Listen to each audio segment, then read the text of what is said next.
ଆଜି ଆମେ ଜୁଲାଇ 2025ର କିଛି ଗୁରୁତ୍ୱପୂର୍ଣ୍ଣ ଜାତୀୟ ଆଉ ଆନ୍ତର୍ଜାତୀୟ ଘଟଣା ଉପରେ ଆଲୋଚନା କରିବା। ନମସ୍କାର। ହଁ, ବିଶେଷ କରି ଯେଉଁମାନେ ପ୍ରତିଯୋଗିତା ପରୀକ୍ଷା ପାଇଁ ପ୍ରସ୍ତୁତ ହେଉଛନ୍ତି ସେମାନଙ୍କ ପାଇଁ ଏହା ବେଶ୍ କାମରେ ଆସିବ। ହଁ, ତେବେ ଆମେ ପ୍ରଶ୍ନୋତ୍ତର ମାଧ୍ୟମରେ ଆଗକୁ ବଢ଼ିବା। ଚାଲନ୍ତୁ ଆରମ୍ଭ କରିବା। ତେବେ ଆମର ପ୍ରଥମ ପ୍ରଶ୍ନ, question 1। Prime minister Narendra Modi was presented with the Grand Collar of the National Order of the Southern Cross, the highest civilian honor of which country? ଏହାର ମାନେ ହେଲା ଆମ ପ୍ରଧାନମନ୍ତ୍ରୀଙ୍କୁ କେଉଁ ଦେଶ ତାର ସବୁଠୁ ବଡ଼ ବେସାମରିକ ସମ୍ମାନ ମାନେ grand colour of the national order of the southern cross ଦେଇଛି।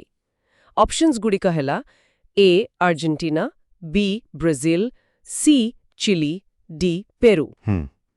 ଟିକେ ସମାନ ହେବା। ତେବେ ଏହାର ସଠିକ ଉତ୍ତର ହେଉଛି ଅପସନ୍ ବି ବ୍ରାଜିଲ। ଆଚ୍ଛା, ବ୍ରାଜିଲ। ହଁ, ପ୍ରଧାନମନ୍ତ୍ରୀ ମୋଦି ଯେତେବେଳେ ବ୍ରାଜିଲ ଯାଇଥିଲେ ସେତେବେଳେ ବ୍ରାସିଲିଆରେ ଗୋଟେ ସ୍ୱତନ୍ତ୍ର କାର୍ଯ୍ୟକ୍ରମ ହେଇଥିଲା। ସେଠି ବ୍ରାଜିଲର ରାଷ୍ଟ୍ରପତି ଲୁଇସ୍ ଇନାସିଓ ଲୁଲା ଡା ସିଲଭା ନିଜେ ଏହି ସମ୍ମାନ ଦେଇଥିଲେ। ଓହୋ, ଆଉ ବ୍ରାଜିଲ ଭିତରେ ସମ୍ପର୍କକୁ ଆହୁରି ମଜବୁତ କରିବା ପାଇଁ ଆଉ ବିଶେଷ କରି ବ୍ରିକ୍ସ, G20, UN ପରି ଆନ୍ତର୍ଜାତୀୟ ସ୍ତରରେ ମୋଦିଙ୍କର ଯେଉଁ ପ୍ରୟାସ ରହିଛି ତାକୁ ଗୋଟେ ସ୍ୱୀକୃତି ଦେଇଛି। ବହୁତ ଭଲ। ଏବେ ଆସନ୍ତୁ ପରବର୍ତ୍ତୀ ପ୍ରଶ୍ନକୁ। ଏଇଟା ବି ଆନ୍ତର୍ଜାତୀୟ ସମ୍ପର୍କ ଉପରେ। Question 2। Who is the current president of Namibia as the country prepares to launch UPI and signs 4 bilateral agreements during PM Modi's visit? ଅର୍ଥାତ୍ ପ୍ରଧାନମନ୍ତ୍ରୀ ମୋଦିଙ୍କର ନାମିବିଆ ଗସ୍ତ ବେଳେ ଭାରତ ସହ 4ଟା ଦ୍ୱିପାକ୍ଷିକ ଚୁକ୍ତି ହେଲା ଆଉ ସେଠି UPI ବି ଲଞ୍ଚ ହେବାକୁ ଯାଉଛି। ତେବେ ନାମିବିଆର ବର୍ତ୍ତମାନ ରାଷ୍ଟ୍ରପତି କିଏ?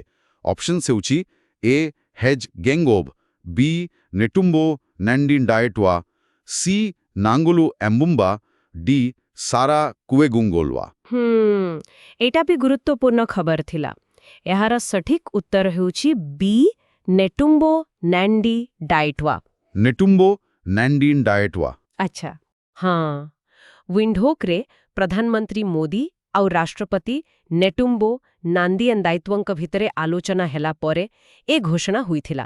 ଏଥିରେ ମୁଖ୍ୟତଃ digital technology, defence, security, agriculture, health care, ଶିକ୍ଷା ଆଉ ଗୁରୁତ୍ୱପୂର୍ଣ୍ଣ ଖଣିଜ ଏସବୁ କ୍ଷେତ୍ରରେ ସହଯୋଗ ବଢ଼ାଇବା କଥା ହେଲା।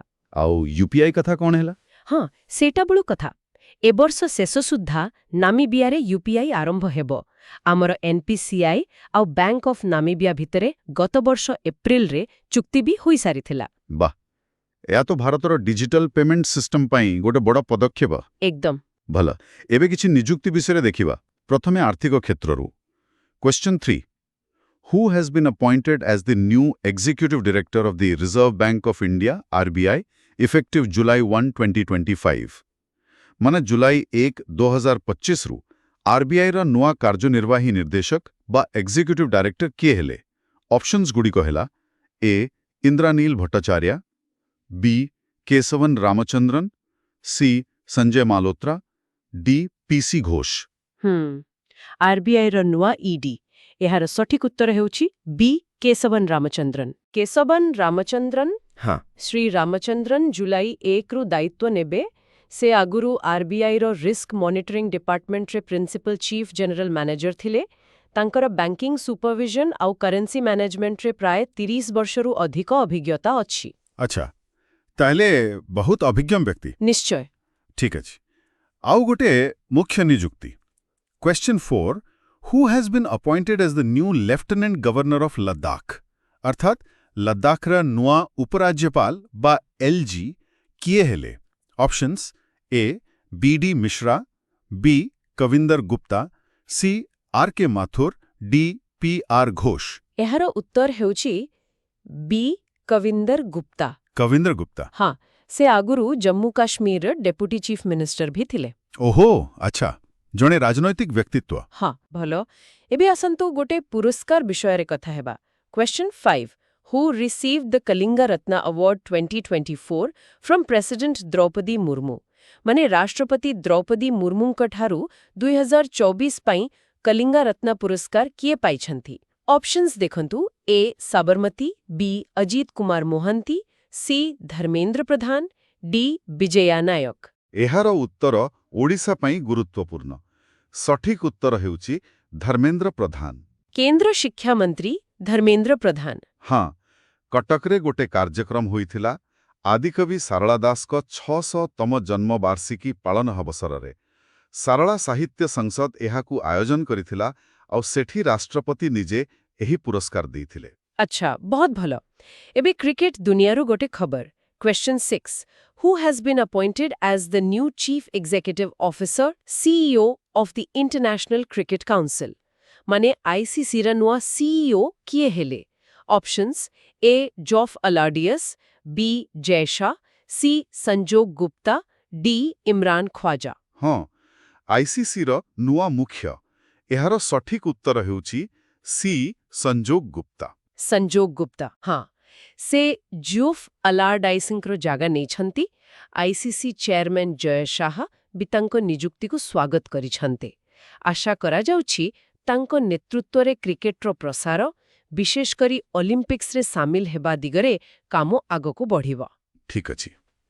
କ୍ରିକେଟ ପ୍ରଶାସନ ପରେ ଏବେ ପଡ଼ିଆ ଭିତରକୁ ଯିବା। Question 7.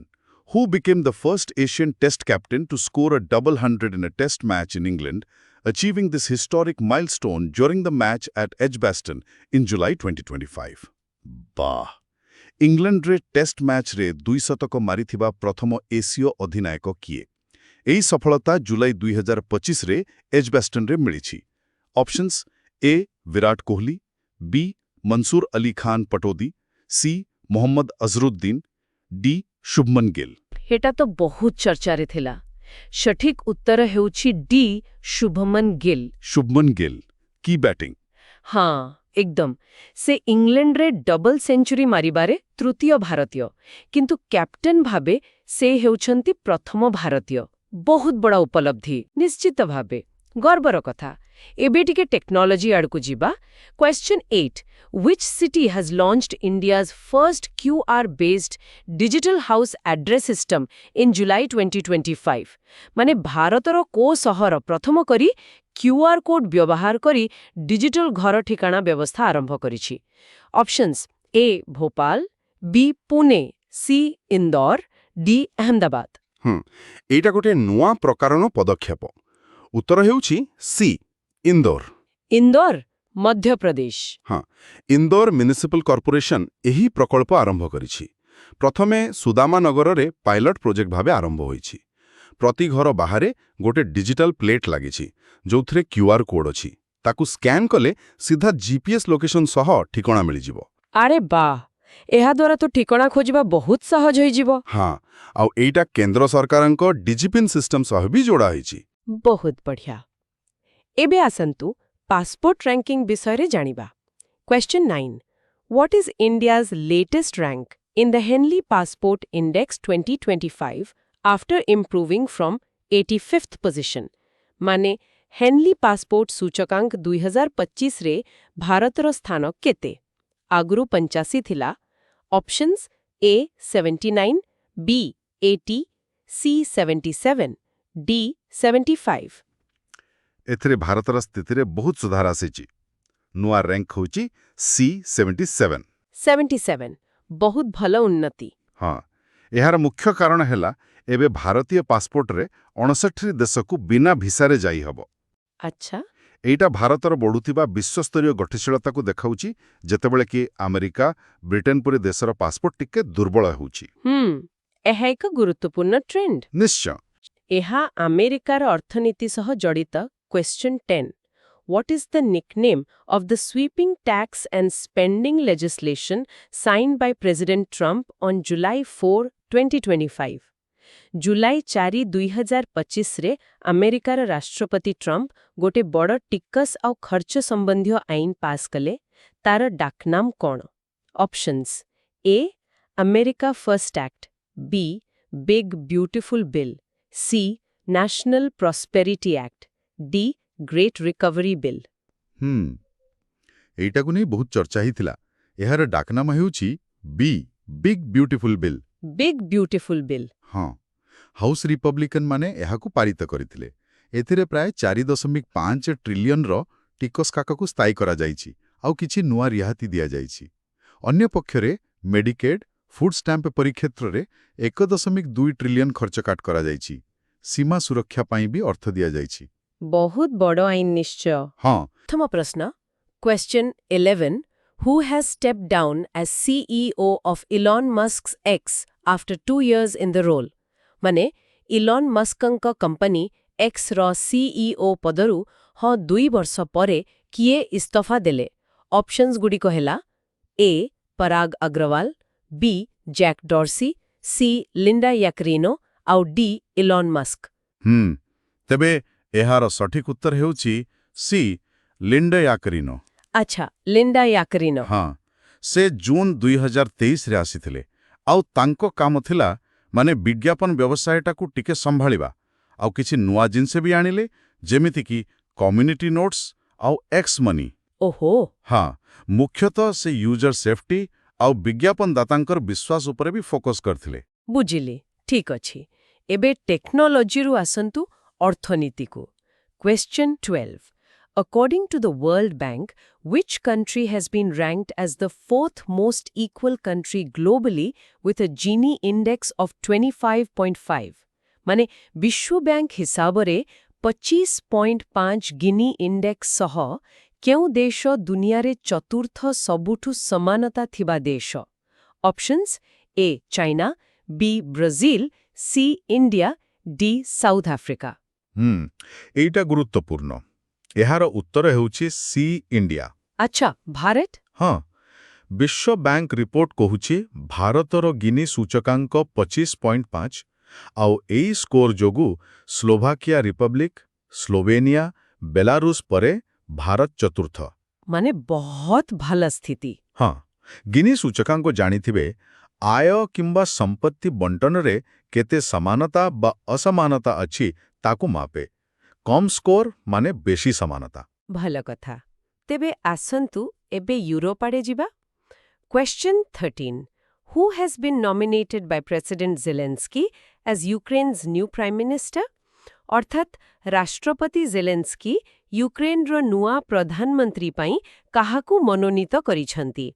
ऑप्शंस हेला A Denys Shmyhal, B Yulia Tymoshenko, C Yulia Svyrydenko, D Olena जेलेंस्का।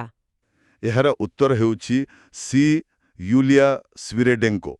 Yulia Svyrydenko. हाँ से जने अर्थनीतिज्ञ आउ आगरु भी सरकार रे थिले जेमिति कि अर्थनैतिक विकास मंत्री राष्ट्रपति को ऑफिस रो डिप्टी चीफ भी थिले। अच्छा अनुभवी। हाँ तेनु जेलेंस्की तांको ही प्रधानमंत्री पई बाछिछंदे। हो एबे भारत को फेरिबा एक आईनगत प्रसंग। Question 14 The Supreme Court's recruitment rule, recently changed after 64 years, was originally made in which year? माने सुप्रीम कोर्ट रो नियुक्ति नियम जहा एबे 64 वर्ष परे बदलिला सेटा मूलतः केबे तैयारी होइथेला? Options A 1957, B 1961, C 1965, D 1970। एहार उत्तर B 1961। 1961 हाँ एटा बहुत बड़ पदक्षेप। सुप्रीम कोर्ट निज कर्मचारी नियुक्ति रे एबे ओबीसी को पाई भी संरक्षण लागू कले। ओहो एटा नुआ। हाँ पूरा नुआ। से 1961 रो सुप्रीम कोर्ट ऑफिसर्स एवं सर्वेंट्स नियम को संशोधन करा जायछि। एबे एससी, एसटी सह ओबीसी, ईडब्ल्यूएस, महिला, भिन्नक्षम समस्तंक पाई संरक्षण रहिबो। एटा वास्तविक एक ऐतिहासिक निष्पत्ति। हाउ एबे महाकाश को जिबा। Question 15 Who broke Rakesh Sharma's record for the longest time in space by an Indian? माने केउ भारतीय महाकाशरे सबुठु बेसी समय रही राकेश शर्मांको रेकॉर्ड भांगिले। Options A Sunita Williams, B Kalpana Chawla, C Shubhanshu Shukla, D Ritu Karidhal. आउ एहा उत्तर हेउछि C शुभांशु शुक्ला। शुभांशु शुक्ला हाँ से भारतीय वायुसेनार ग्रुप कैप्टन एबे आईएसएस माने अंतर्जातीय महाकाश केंद्र रे अछंती। से प्राय 11 दिन रहिलेनी। अच्छा 11 दिन। राकेश शर्मांकर केते थिला? राकेश शर्मांकर थिला 7 दिन 21 घंटा और 40 मिनिट 1984 रे। तो शुभांशु सेई रेकर्ड अतिक्रम करिगले। वाह बहुत बड़ कथा। हौ एबे गुटे संबल विषय रे देखिबा। Question 16. According to the Kerridge report, what percentage of the world's rare earth element RAE reserves does India hold? ମାନେ କ୍ୟାରିଜ୍ ରିପୋର୍ଟ ଅନୁସାରେ ଭାରତ ପାଖରେ ଦୁନିଆର କେତେ ପ୍ରତିଶତ REE ମାନେ ବିରଳ ମୃତ୍ତିକା ତତ୍ତ୍ୱ ଅଛି? Options A 5%, B 8%, C 10%, D 12%. ଏଠି ବିକଳ୍ପଗୁଡ଼ିକରେ ଟିକେ ସଠିକ୍ ପ୍ରତିଶତଟା ନାହିଁ। ଓହୋ, ତାହେଲେ ରିପୋର୍ଟ କହୁଛି ଭାରତ ପାଖରେ ଦୁନିଆର ତୃତୀୟ ବୃହତ୍ତମ REE ସଂରକ୍ଷଣ ଅଛି, କିନ୍ତୁ ଆମେ ଖନନ କରୁଛେ ବିଶ୍ୱର 1%ରୁ ବି କମ୍। ଆଚ୍ଛା, ତୃତୀୟ ବୃହତ୍ତମ କିନ୍ତୁ ଖନନ କମ୍। ହଁ, ଚୀନ ଏଥିରେ ବହୁତ ଆଗରେ, ପ୍ରାୟ 49% ସଂରକ୍ଷଣ। ଆମର ମୁଖ୍ୟତଃ ମୋନାଜାଇଟ୍ ବାଲିରେ ମିଳେ ତାମିଲନାଡୁ, କେରଳ, ଆନ୍ଧ୍ର, ଓଡ଼ିଶା ଉପକୂଳରେ। ତେଣୁ ମନେ ରଖିବେ ଭାରତ ତୃତୀୟ ସ୍ଥାନରେ। ଭଲ ସୂଚନା। ଏବେ ଆଉ ଗୋଟେ ବିଶ୍ୱ ଖବର। Question 17. Which country has decided to lower its national voting age from 18 to 16 before the next general election? କେଉଁ ଦେଶ ଆଗାମୀ ସାଧାରଣ ନିର୍ବାଚନ ଆଗରୁ ଭୋଟ ଦେବା ବୟସ 18ରୁ 16କୁ କମାଇବାକୁ ନିଷ୍ପତ୍ତି ନେଇଛି? Options A Germany, B United kingdom, C United states, D Canada. ଏହାର ଉତ୍ତର ହେଉଛି ବି ୟୁନାଇଟେଡ୍ କିଙ୍ଗଡମ୍। ୟୁକେ? ହଁ, ବ୍ରିଟେନ ସରକାର ଏହି ଘୋଷଣା କରିଛନ୍ତି ଆସନ୍ତା ନିର୍ବାଚନରୁ ସମ୍ଭବତଃ 2029ରେ ହେବ, ସେତେବେଳକୁ 16 ବର୍ଷ ହେଲେ ଭୋଟ ଦେଇ ହେବ। ଆଚ୍ଛା, ସ୍କଟଲ୍ୟାଣ୍ଡ ଆଉ ୱେଲ୍ସ ପରି? ଏକଦମ ସେମାନଙ୍କ ସହ ସମାନ ହେଇଯିବ। ଆଉ ଗୋଟେ କଥା, ୟୁକେ ବ୍ୟାଙ୍କ କାର୍ଡକୁ ବି ଭୋଟର ଆଇଡି ଭାବେ ବ୍ୟବହାର କରିହେବ। ବାଃ, ବଡ଼ ସଂସ୍କାର। ହଉ, ଆନ୍ତର୍ଜାତୀୟ ସମ୍ମିଳନୀ କଥା ଦେଖିବା। Question 18. Where was the 17th BRICS Summit 2025 held from July 6 to 7, 2025? ମାନେ 17ତମ ବ୍ରିକ୍ସ ଶିଖର ସମ୍ମିଳନୀ ଜୁଲାଇ 6-7, 2025ରେ କେଉଁଠି ହୋଇଥିଲା? Options A Russia, B India, C China, D Brazil. ଏଇଟା ହେଇଥିଲା ଡି ବ୍ରାଜିଲରେ, ରିଓ ଡି ଜେନେରିଓରେ। ବ୍ରାଜିଲରେ? ଆଚ୍ଛା, ଏହାର ଥିମ୍ କ'ଣ ଥିଲା? ଥିମ୍ ଥିଲା inclusive and sustainable global south, ମାନେ ଅନ୍ତର୍ଭୁକ୍ତି ଆଉ ସ୍ଥାୟୀ ବିଶ୍ୱ ଦକ୍ଷିଣ। ବ୍ରାଜିଲ ରାଷ୍ଟ୍ରପତି ଲୁଲା ଦା ସିଲଭା ଏହାର ଅଧ୍ୟକ୍ଷତା କରୁଥିଲେ। ଭଲ। ଏବେ ଆଉ ଗୋଟେ ଆନ୍ତର୍ଜାତୀୟ ସଂସ୍ଥା। Question 19. Which country assumed the presidency of the United Nations Security Council for July 2025? July 2025 ପାଇଁ ଜାତିସଂଘ ସୁରକ୍ଷା ପରିଷଦ ମାନେ UNSC ର ଅଧ୍ୟକ୍ଷ କିଏ ହେଲା? Options A ଗାୟନା, B Pakistan, C Panama, D Slovenia. ଏହାର ଉତ୍ତର B ପାକିସ୍ତାନ। ପାକିସ୍ତାନ? ହଁ, ଜୁଲାଇ 2025 ମାସ ପାଇଁ ପାକିସ୍ତାନ ଅଧ୍ୟକ୍ଷତା କରୁଛି। ଜାଣିଥିବେ ଏହି ଅଧ୍ୟକ୍ଷତା ପ୍ରତି ମାସରେ ବଦଳେ। ହଁ। ପାକିସ୍ତାନ ଏବେ 2 ବର୍ଷ ପାଇଁ ଅଣସ୍ଥାୟୀ ସଦସ୍ୟ ଅଛି ଜାନୁଆରୀରୁ, ଆଉ 2013 ପରେ ଏହା ତାଙ୍କର ପ୍ରଥମ ଅଧ୍ୟକ୍ଷତା। ଠିକ୍। ଆମ ପଡ଼ୋଶୀ ବୟସରୁ Question 20. Who has been sentenced to 6 months in jail by the International Crimes Tribunal ICT in Bangladesh for contempt of court? ମାନେ ବାଂଲାଦେଶର ଆନ୍ତର୍ଜାତୀୟ ଅପରାଧ ଟ୍ରିବ୍ୟୁନାଲ ICT କୋର୍ଟ ଅବମାନନା ପାଇଁ କାହାକୁ 6 ମାସ ଜେଲ୍ ଦଣ୍ଡ ଦେଇଛି? Options A Sheikh Hasina, B ଖଲେଦା ଜିଆ, C ଅବ୍ଦୁଲ ହମିଦ, D ହୁସୈନ ମହମ୍ମଦ ଏରଶାଦ। ଏହାର ଉତ୍ତର ହେଉଛି A ଶେଖ୍ ହସିନା। ପୂର୍ବତନ ପ୍ରଧାନମନ୍ତ୍ରୀ ଶେଖ୍ ହସିନା। ହଁ, ସେହି ଆଇସିଟି ଯିଏ ମୁଖ୍ୟତଃ 1961 ଯୁଦ୍ଧ ଅପରାଧ ମାମଲା ଦେଖେ, ସେମାନେ କୋର୍ଟ ଅବମାନନା ପାଇଁ ହସିନାଙ୍କୁ 6 ମାସ ଜେଲ୍ ଦଣ୍ଡ ଦେଇଛନ୍ତି। ଆଚ୍ଛା, ଏହା ତ ବଡ଼ ଖବର। ହଁ, ଜଷ୍ଟିସ୍ ମୋହମ୍ମଦ ଗୁଲାମ ମୋର୍ତ୍ତୁଜା ମଜୁମଦାରଙ୍କ ଟ୍ରିବ୍ୟୁନାଲ 1 ଏହି ରାୟ ଦେଇଛନ୍ତି। ସେ ପଦ ଛାଡ଼ି ଦେଶ ବାହାରକୁ ଯିବାର ପ୍ରାୟ 11 ମାସ ପରେ ଏହା ତାଙ୍କ ବିରୋଧରେ ପ୍ରଥମ ଦୋଷୀ ସାବ୍ୟସ୍ତ ମାମଲା। ବୁଝିଲି। Question 21. Which two countries recently joined the BRICS New Development Bank NDB ahead of the 17th BRICS Summit? ମାନେ ଯୋଉ 17ତମ ବ୍ରିକ୍ସ ସମ୍ମିଳନୀ ହବାକୁ ଅଛି, ତା ପୂର୍ବରୁ କେଉଁ ଦୁଇଟା ନୂଆ ଦେଶ ଏଇ NDB ମାନେ ନ୍ୟୁ ଡେଭେଲପମେଣ୍ଟ ବ୍ୟାଙ୍କରେ ଯୋଗ ଦେଇଛନ୍ତି? ଆଉ ଅପସନ୍ସଗୁଡ଼ିକ ହେଲା A Algeria and Egypt, B Colombia and Uzbekistan, C. Bangladesh and UAE, D. India and China. ଏହି ପ୍ରଶ୍ନର ସଠିକ ଉତ୍ତରଟା ହେଉଛି ବି କଲମ୍ବିଆ ଆଣ୍ଡ ଉଜବେକିସ୍ତାନ। अच्छा, Colombia ଆଉ Uzbekistan. ହଁ, ଏହି ଦୁଇ ଦେଶ ଯୋଗ ଦେଲା ପରେ ଏନ୍ଡିବିର ସଦସ୍ୟ ସଂଖ୍ୟା ଏବେ 11 ହୋଇଗଲା।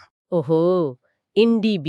ହଁ, ଆପଣ ଜାଣନ୍ତି ନା, NDB 2015ରେ ମୂଳ ବ୍ରିକ୍ସ ଦେଶଗୁଡ଼ିକ ଦ୍ୱାରା ତିଆରି ହୋଇଥିଲା। ମୁଖ୍ୟ କାମ ହେଲା ଉଦୀୟମାନ ଅର୍ଥନୀତିରେ ଭିତ୍ତିଭୂମି ଆଉ ସ୍ଥାୟୀ ବିକାଶ ପାଇଁ ପଇସା ଯୋଗେଇବା। ତ ମୂଳ 5 ଦେଶ ସାଙ୍ଗକୁ ଏବେ ବାଂଲାଦେଶ, UAE, ଇଜିପ୍ଟ, ଆଲଜେରିଆ ଆଉ ଏଇ ନୂଆ 2 ଦେଶ କଲମ୍ବିଆ ଓ ଉଜବେକିସ୍ତାନ। ଏହାର ହେଡକ୍ୱାର୍ଟର ସାଙ୍ଘାଇରେ ଅଛି। ଆଚ୍ଛା, ଏଟା ତ ବହୁତ ଗୁରୁତ୍ୱପୂର୍ଣ୍ଣ କଥା। ଚାଲନ୍ତୁ ଏବେ technology ବୁନିଆକୁ question 22. Which tech company is on track to become the world's most valuable company in history? As per recent reports, ମାନେ ଏବେକାର ରିପୋର୍ଟ ହିସାବରେ କୋଉ ଟେକ୍ କମ୍ପାନୀ ପୁରା ଦୁନିଆର ସବୁଠୁ ଦାମୀ କମ୍ପାନୀ ହବାକୁ ଯାଉଛି? ଅପସନ୍ସ ଦେଖିବା, A. Apple, B. Microsoft, C. Nvidia, D. Amazon. ଏଠି ସଠିକ ଉତ୍ତର ହେବା C. Nvidia. ଏନ୍ଭିଡିଆ। ଆଚ୍ଛା, ହଁ, କାରଣ ଏନଭିଡିଆର ଯୋଉ ନୂଆ ଚିପ୍ସ ଅଛି ସେଗୁଡାକ ବଡ଼ ବଡ଼ AI ମଡେଲ ସବୁକୁ ଟ୍ରେନିଂ ଦେବାରେ ବହୁତ କାମରେ ଆସୁଛି। ଓହୋ, AI ପାଇଁ ବଢ଼ିଯାଇଛି ଯେ କମ୍ପାନୀର ମୂଲ୍ୟ ଆକାଶ ଛୁଆ ହେଲାଣି। ବର୍ତ୍ତମାନ ତ ମାଇକ୍ରୋସଫ୍ଟ 2 ନମ୍ବରରେ ଅଛି, ପ୍ରାୟ $3.7 ଟ୍ରିଲିୟନ୍। କିନ୍ତୁ ଏନଭିଡିଆ ତାକୁ ବି ଟପିଯିବାର ସମ୍ଭାବନା ଅଛି। ବାଃ, ସତରେ ଏଆଇର ଯୁଗ। ଆଚ୍ଛା, ଏବେ ଆସନ୍ତୁ ଆମ ଦେଶ କଥାକୁ, ମହାକାଶ କ୍ଷେତ୍ରକୁ। Question 23. Where is India's second largest spaceport planned to be established?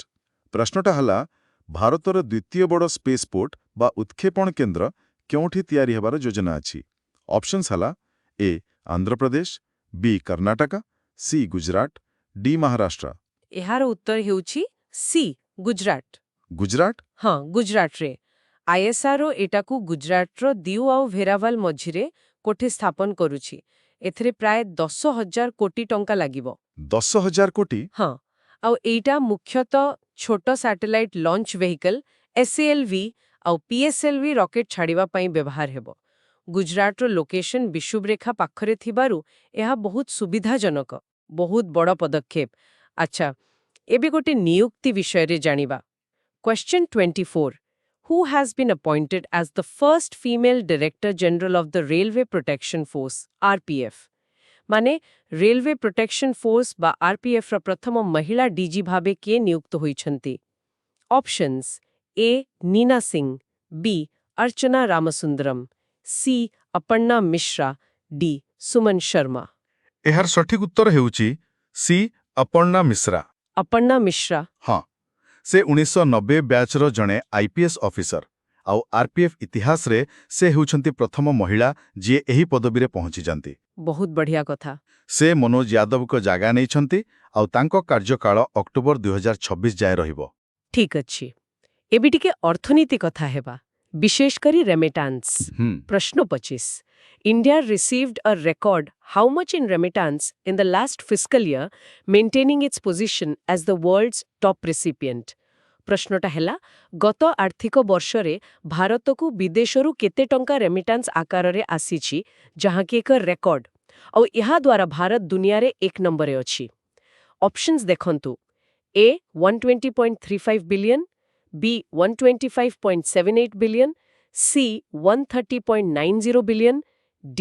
135.46 billion. ହଁ, ଏହାର ଉତ୍ତରଟା ହେଉଛି ସବୁଠୁ ବେଶୀ ଯାହା ଅଛି ଡି 135.46 ବିଲିୟନ। 135.46 ବିଲିୟନ, ବାପରେ। ହଁ, ଗତ ଆର୍ଥିକ ବର୍ଷରେ ଏଠିକି ଟଙ୍କା ଆସିଛି, ଯାହା ପୂର୍ବ ବର୍ଷଠାରୁ 14% ଅଧିକ। ଆଉ ଆମେ ଜାଣିଛେ ଯେ ଭାରତ 10 ବର୍ଷରୁ ଅଧିକ ହେଲା ଏ କ୍ଷେତ୍ରରେ ୱାର୍ଲଡ ଲିଡର। ଆଚ୍ଛା, କାହିଁକି ଏତେ ବଢ଼ିଲା? ମୁଖ୍ୟତଃ ଆମେରିକା, ବ୍ରିଟେନ, ସିଙ୍ଗାପୁର ଭଳି ଦେଶକୁ ଯେଉଁ ଆମର ସ୍କିଲ୍ଡ ୱାର୍କର୍ସ ଯାଉଛନ୍ତି, ସେମାନଙ୍କ ସଂଖ୍ୟା ବଢ଼ିଛି ଆଉ ସେମାନେ ଅଧିକ ପଇସା ପଠାଉଛନ୍ତି। ବୁଝିଲି, ଭାରତୀୟ ଅର୍ଥନୀତି ପାଇଁ ନିଶ୍ଚୟ ଭଲ ଖବର। ଏବେ ଷ୍ଟାର୍ଟଅପ୍ ବିଷୟରେ। Question 26. What rank does India hold in the Hurun Global Unicorn Index 2025 ମାନେ ହୁରୁନ୍ ଗ୍ଲୋବାଲ ୟୁନିକର୍ନ ଇଣ୍ଡେକ୍ସ 2025 ହିସାବରେ ଭାରତର ରାଙ୍କ କେତେ? ୟୁନିକର୍ନ ମାନେ ତ ଜାଣିଛନ୍ତି $1 ବିଲିୟନ ଡଲାରରୁ ଅଧିକ ଭ୍ୟାଲୁଏସନର ପ୍ରାଇଭେଟ ଷ୍ଟାର୍ଟଅପ୍ସ। ଅପସନ୍ସ ଅଛି A first, B second, C third, D fourth. ଏହାର ଉତ୍ତର ହେଉଛି ସି ଥର୍ଡ। ତୃତୀୟ ସ୍ଥାନ। ହଁ, ହୁରୁନ୍ ରିପୋର୍ଟ କହୁଛି ଦୁନିଆରେ ଏବେ 1523ଟା ୟୁନିକର୍ନ ଅଛନ୍ତି, ଯାହାର ମୋଟ ମୂଲ୍ୟ $5.6 ଟ୍ରିଲିୟନ ଆଉ ସେଥିରେ ଭାରତ 3 ନମ୍ବରରେ ଅଛି। ଆମ ଦେଶର ଷ୍ଟାର୍ଟଅପ୍ ଇକୋସିଷ୍ଟମ୍ କେତେ ଆଗଉଛି ଏଇଟା ତାର ପ୍ରମାଣ।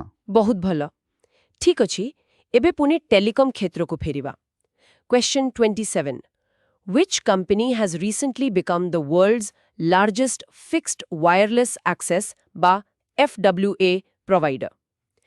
କେଉଁ କମ୍ପାନୀ ଏବେ ଦୁନିଆର ସବୁଠୁ ବଡ଼ ଫିକ୍ସଡ ୱାୟାରଲେସ୍ ଆକ୍ସେସ୍ ବା FWA ସେବା ଯୋଗାଣକାରୀ ହୋଇଛି? ଅପସନ୍ସ ଅଛି A Airtel, B Vodafone, C Jio, D BSNL। ଏଥି ବି ଆମ ଦେଶର କମ୍ପାନୀ। ଉତ୍ତର ହେଉଛି ସି ଜିଓ। ଜିଓ, ହଁ, ରିଲାଏନ୍ସ ଜିଓ ଆମେରିକାର ଟି ମୋବାଇଲକୁ ବି ପଛରେ ପକେଇ ଏବେ ଦୁନିଆର ନମ୍ବର 1 FWA ପ୍ରୋଭାଇଡର ହେବାକୁ ଯାଉଛି। କେମିତି ସମ୍ଭବ ହେଲା? ତାଙ୍କର ଯୋଉ ଜିଓ ଏୟାର ଫାଇବର ଅଛି, 5G ବ୍ୟବହାର କରି ଶସ୍ତାରେ ହାଇ ସ୍ପିଡ୍ ବ୍ରଡବ୍ୟାଣ୍ଡ ଦଉଛନ୍ତି, ସେଇଟା ବହୁତ ଲୋକପ୍ରିୟ ହେଉଛି। ବାଃ, ପୁଣି ଏକ ବିଶ୍ୱସ୍ତରୀୟ ସଫଳତା। ଆଚ୍ଛା, ଏବେ ଗୋଟେ ଆନ୍ତର୍ଜାତୀୟ ସମ୍ମାନ କଥା। Question 28. Which national honor of Ghana was recently conferred upon Prime Minister Narendra Modi? ନିକଟରେ ପ୍ରଧାନମନ୍ତ୍ରୀ ନରେନ୍ଦ୍ର ମୋଦିଙ୍କୁ ଘାନା ଦେଶର କେଉଁ ଜାତୀୟ ସମ୍ମାନ ମିଳିଛି? ଅପସନ୍ସ ଗୁଡ଼ିକ ହେଲା A order of the star of Ghana, B companion of the star of Ghana, C commander of the Volta, D order of the eagle. ଏହାର ଉତ୍ତର ହେଉଛି A order of the star of Ghana. Order of the star of Ghana. ହଁ, ପ୍ରାୟ 30 ବର୍ଷ ପରେ କୌଣସି ଭାରତୀୟ ପ୍ରଧାନମନ୍ତ୍ରୀ ଘାନା ଯାଇଥିଲେ। ସେଠାକାର ରାଷ୍ଟ୍ରପତି ଜନ୍ ମାହାମା ପ୍ରଧାନମନ୍ତ୍ରୀ ମୋଦିଙ୍କୁ ଏହି ସମ୍ମାନ ଦେଇଛନ୍ତି, the officer of the order of the star of Ghana. ପ୍ରଧାନମନ୍ତ୍ରୀ କହିଛନ୍ତି ଯେ ଏହି ପୁରସ୍କାର ଦୁଇ ଦେଶର ଯୁବପିଢ଼ି, ଇତିହାସ ଆଉ ସଂସ୍କୃତିକୁ ସମର୍ପିତ। ବହୁତ ଭଲ। ଏବେ ପୁଣି ଥରେ ରେଲୱେକୁ ଆସିବା, କିନ୍ତୁ ଏଥର ଟେକ୍ନୋଲୋଜି ସହ। Question 29. Which app has been launched by the Railway Ministry to ease ticket booking? ମାନେ ଟିକେଟ ବୁକିଂକୁ ଆହୁରି ସହଜ କରିବା ପାଇଁ ରେଳ ମନ୍ତ୍ରଣାଳୟ କୋଉ ନୂଆ ଆପ୍ ବାହାର କରିଛି? Options A rail Mitra, B rail connect, C rail one, D rail Yatra. ଏହାର ଠିକ୍ ଉତ୍ତର ହେଉଛି ସି ରେଲ ୱାନ୍।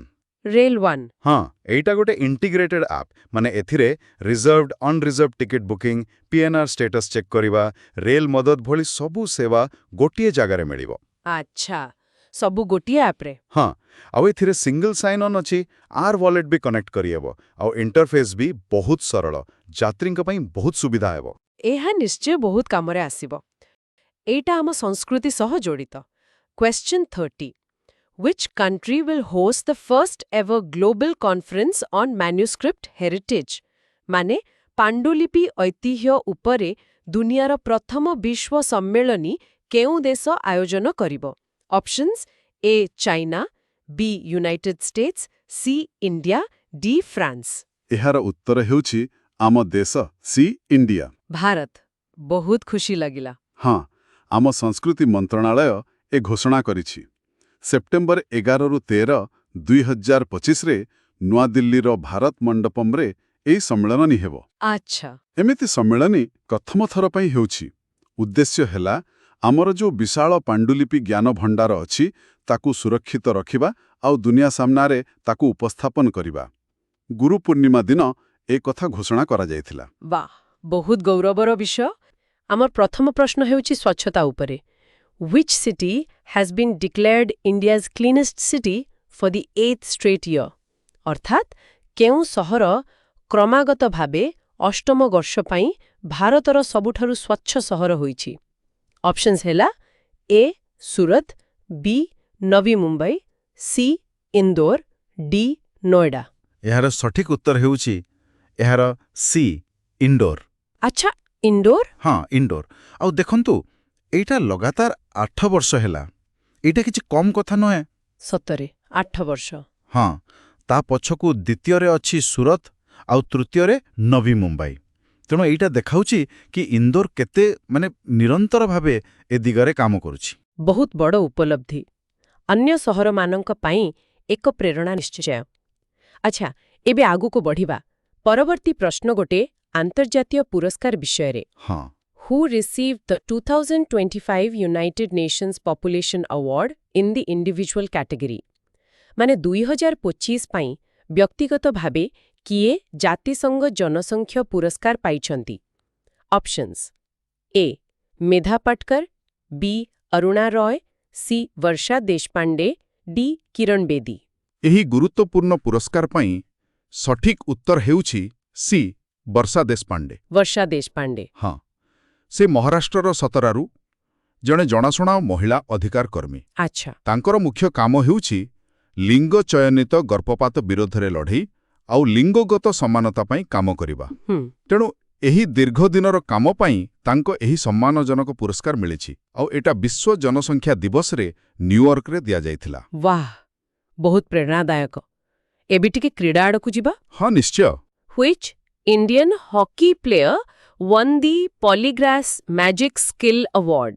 କେଉଁ ଭାରତୀୟ ହକି ଖେଳାଳି ପୋଲିଗ୍ରାସ୍ ମ୍ୟାଜିକ୍ ସ୍କିଲ୍ ପୁରସ୍କାର ଜିତିଛନ୍ତି? ଅପସନ୍ସ ହେଲା ଏ वंदना कटारिया, बी दीपिका सेहरागत, सी रानी रामपाल, डी सविता पूनिया। ହକି ପ୍ରେମୀଙ୍କ ପାଇଁ ଏଇଟା ଗୋଟେ ଭଲ ଖବର। ସଠିକ୍ ଉତ୍ତର ହେଉଛି ବି ଦୀପିକା ସେହରାୱତ। ଦୀପିକା ସେହରାୱତ। ହଁ, ଆଉ ଏଇଟା ଗୁରୁତ୍ୱପୂର୍ଣ୍ଣ କାରଣ ସେ ହେଉଛନ୍ତି ପ୍ରଥମ ଭାରତୀୟ ଖେଳାଳି ଯିଏ ଏହି ପୁରସ୍କାର ପାଇଛନ୍ତି। ଓହୋ, ପ୍ରଥମ ଭାରତୀୟ। ହଁ, 2024-25 FIH ହକି ପ୍ରୋ ଲିଗ୍ ଚାଲିଥିଲା। ସେତେବେଳେ ନେଦରଲ୍ୟାଣ୍ଡସ୍ ବିପକ୍ଷରେ ସେ ଗୋଟେ ବହୁତ ଚମତ୍କାର ଏକକ ଗୋଲ୍ କରିଥିଲେ। ଆଚ୍ଛା। ସେଇ ଗୋଲ୍ ପାଇଁ ତାଙ୍କୁ ଏ ପୁରସ୍କାର ମିଳିଛି। ଏଇଟା ତାଙ୍କ ବ୍ୟକ୍ତିଗତ ଦକ୍ଷତାର ପ୍ରମାଣ ତ ଦେଉଛି, ଆଉ ମହିଳା ହକିରେ ଭାରତର ସ୍ଥିତି ବି ଦୃଢ଼ କରୁଛି। ନିଶ୍ଚିତ ଭାବରେ ପ୍ରଥମ ଭାରତୀୟ ଭାବେ ଏହା ବଡ଼ ସଫଳତା। ଆଚ୍ଛା, ଏବେ ଆସିବା ଶିକ୍ଷା ଆଉ ପ୍ରଯୁକ୍ତିବିଦ୍ୟା କ୍ଷେତ୍ରକୁ। ହଁ, BITS Pilani has announced that it will build India's first AI plus campus in which state? ମାନେ BITS Pilani କେଉଁ ରାଜ୍ୟରେ ଭାରତର ପ୍ରଥମ AI plus campus ତିଆରି କରିବ ବୋଲି କହିଛି? ଅପସନ୍ସ ଏ ତାମିଲନାଡୁ, ବି କର୍ଣ୍ଣାଟକା, ସି ଆନ୍ଧ୍ରପ୍ରଦେଶ, ଡି ତେଲଙ୍ଗାନା। ଏହାର ସଠିକ୍ ଉତ୍ତର ହେଉଛି ସି ଆନ୍ଧ୍ରପ୍ରଦେଶ। ଆନ୍ଧ୍ରପ୍ରଦେଶ। ହଁ, ବିଟ୍ସ ଏଆନି ତ ଜାଣିଛନ୍ତି, ଦେଶର ଗୋଟେ ପ୍ରମୁଖ ଶିକ୍ଷାନୁଷ୍ଠାନ। ସେମାନେ ଆନ୍ଧ୍ରପ୍ରଦେଶର ଅମରାବତୀରେ ଏହି କ୍ୟାମ୍ପସ୍ ଖୋଲିବେ। ଏଇଟା AI plus campus. AI plus ମାନେ ଆର୍ଟିଫିସିଆଲ ଇଣ୍ଟେଲିଜେନ୍ସ ଉପରେ ବିଶେଷ ଧ୍ୟାନ ଦିଆଯିବ। ଏଥିପାଇଁ ପ୍ରାୟ 1000 କୋଟି ଟଙ୍କାର ବଡ଼ ନିବେଶ ହେବ। ବାପରେ, 1000 କୋଟି। ହଁ, ଆଉ 2027ରୁ ସେଠାରେ ନାମଲେଖା ଆରମ୍ଭ ହେବାର ଯୋଜନା ଅଛି। ଏଇଟା ଆମ ଦେଶରେ AI ଶିକ୍ଷା ପାଇଁ ଗୋଟେ ବହୁତ ବଡ଼ ପଦକ୍ଷେପ। ନିଶ୍ଚୟ, ଭବିଷ୍ୟତ ତ AIର। ତେବେ ପରବର୍ତ୍ତୀ ପ୍ରଶ୍ନ ଦେଖିବା। ଏଇଟା ଅର୍ଥନୀତି ଆଉ ଡିଜିଟାଲ ପେମେଣ୍ଟ ବିଷୟରେ। Which country's payment system recently became the world's leading real-time payment system? କେଉଁ ଦେଶର ପେମେଣ୍ଟ ସିଷ୍ଟମ ଏବେ ଦୁନିଆର ସବୁଠୁ ଆଗରେ ଥିବା ରିଅଲ୍ ଟାଇମ୍ ପେମେଣ୍ଟ ସିଷ୍ଟମ ହୋଇଛି? Options A China, B USA, C India, D Japan. ଏହାର ଉତ୍ତର ଆମ ସମସ୍ତଙ୍କ ପାଇଁ ଗର୍ବର ବିଷୟ। ସଠିକ୍ ଉତ୍ତର ହେଉଛି ସି ଇଣ୍ଡିଆ। ଭାରତ। ହଁ, ଭାରତ। ଆମର UPI ୟୁନିଫାଇଡ୍ ପେମେଣ୍ଟସ୍ ଇଣ୍ଟରଫେସ୍, ଏହା ଏବେ ଦୈନିକ କାରବାର ସଂଖ୍ୟାରେ ଭିସାକୁ ବି ପଛରେ ପକାଇ ଦେଇଛି। ଭିସାକୁ? ହଁ, ଏବେ UPI ମାଧ୍ୟମରେ ଦିନକୁ 650 ମିଲିୟନରୁ ଅଧିକ ଟ୍ରାଞ୍ଜାକ୍ସନ୍ ହେଉଛି। 650 ମିଲିୟନ ଗୋଟିଏ ଦିନରେ? ହଁ, ଏଇ ଯୋଉ NPCI ଏହାକୁ ବିକଶିତ କରିଛି, ତାହାର ଏହି ସଫଳତା ପ୍ରକୃତିରେ ଅଦ୍ଭୁତପୂର୍ବ। ଏହା ଭାରତର ଡିଜିଟାଲ ଶକ୍ତିକୁ ଦେଖାଉଛି। ଏହା ପ୍ରକୃତିରେ ଅବିଶ୍ୱସନୀୟ। ଆଚ୍ଛା, ଏବେ ପରିବେଶ ଆଉ ଟେକ୍ନୋଲୋଜି ମିଶେମିଶି ଗୋଟେ ପ୍ରଶ୍ନ। ହଁ, ଚିଫ୍ ମିନିଷ୍ଟର ହିମନ୍ତା ବିଶ୍ୱ ଶର୍ମା କେଉଁ ରାଜ୍ୟରେ ଭାରତର ପ୍ରଥମ ଆକ୍ୱାଟେକ୍ ପାର୍କ ଉଦ୍ଘାଟନ କରିଛନ୍ତି? ଅପସନ୍ସ ଏ ୱେଷ୍ଟବେଙ୍ଗଲ, ବି ଆସାମ, ସି ଓଡ଼ିଶା, ଡି ବିହାର। ଏହାର ସଠିକ୍ ଉତ୍ତର ହେଉଛି बी आसाम ଆସାମରେ ହଁ ଆସାମର ମୁଖ୍ୟମନ୍ତ୍ରୀ ସୋନାପୁରଠାରେ ଏହି ଆକ୍ୱାଟେକ୍ ପାର୍କର ଉଦ୍ଘାଟନ କରିଛନ୍ତି। ଏହାକୁ ଭାରତର ପ୍ରଥମ ଜଳ ପ୍ରଯୁକ୍ତି ବିଦ୍ୟା ହବ୍ କୁହାଯାଉଛି। ଜଳ ପ୍ରଯୁକ୍ତି ବିଦ୍ୟା ହବ୍। ହଁ ଏଥିରେ କୋଲଙ୍ଗ, କପିଲି, ନାବାର୍ଡ, ICAR CIFA, ମତ୍ସ୍ୟ ବିଭାଗ, ସିଲ୍କୋ ଫାଉଣ୍ଡେସନ ଭଳି ଅନେକ ସଂସ୍ଥା ମିଶି କାମ କରିଛନ୍ତି। ଆଚ୍ଛା, ଏଠାରେ ଆକ୍ୱାପୋନିକ୍ସ, ବାୟୋଫ୍ଲୋକ୍ ଭଳି ନୂଆ ନୂଆ ମାଛ ଚାଷ ପଦ୍ଧତି ଦେଖାଯାଉଛି। ଏହା ମତ୍ସ୍ୟ ଚାଷ କ୍ଷେତ୍ରରେ ବହୁତ ସହାୟକ ହେବ। ବହୁତ ଭଲ କଥା। ଏହାପରେ ଆସନ୍ତୁ ମହାକାଶ ଗବେଷଣା ବିଷୟରେ ଜାଣିବା। As per ISRO's plan, by which year does India aim to set up its own space station? ମାନେ ଇସ୍ରୋର ଯୋଜନା ଅନୁସାରେ ଭାରତ କେଉଁ ବର୍ଷ ସୁଦ୍ଧା ନିଜର ମହାକାଶ ଷ୍ଟେସନ ତିଆରି କରିବାକୁ ଲକ୍ଷ୍ୟ ରଖିଛି? Options A 2030, B 2032, C 2035, D 2040। ଏହାର ଉତ୍ତର ହେଉଛି ସି 2035। 2035। ହଁ ଇସ୍ରୋ ଅଧ୍ୟକ୍ଷ ଭି ନାରାୟଣନ୍ ଏ ବିଷୟରେ ସୂଚନା ଦେଇଛନ୍ତି। 2035 ସୁଦ୍ଧା ଭାରତ ନିଜର ସ୍ପେସ୍ ଷ୍ଟେସନ ଭାରତୀୟ ଅନ୍ତରୀକ୍ଷ ଷ୍ଟେସନ ନାଁରେ ବୋଧହୁଏ ତାହା ସ୍ଥାପନ କରିବ। ନିଜସ୍ୱ ସ୍ପେସ୍ ଷ୍ଟେସନ? ହଁ ଆଉ ଗୋଟେ ବଡ଼ ଲକ୍ଷ୍ୟ ବି ଅଛି। 2040 ସୁଦ୍ଧା ଜଣେ ଭାରତୀୟଙ୍କୁ ଚନ୍ଦ୍ରକୁ ପଠାଇ ସୁରକ୍ଷିତ ଭାବେ ଫେରାଇ ଆଣିବା। ବାଃ, ଏହା ତ ବହୁତ ବଡ଼ ଯୋଜନା। ନିଶ୍ଚିତ ଭାବେ ଏହା ଭାରତର ମହାକାଶ କ୍ଷେତ୍ରରେ ବଢ଼ୁଥିବା ଆକାଂକ୍ଷାକୁ ଦେଖାଉଛି। ଠିକ୍। ଏଇଟା banking ସେକ୍ଟରରୁ। Which Indian bank has been adjudged the world's best consumer bank for 2025 by Global Finance magazine? Global Finance ପତ୍ରିକା 2025 ପାଇଁ କେଉଁ ଭାରତୀୟ ବ୍ୟାଙ୍କକୁ वर्ल्ड्स बेस्ट कंज्यूमर बैंक बा विश्वर श्रेष्ठ उपभोक्ता बैंक भावे बाछिछि?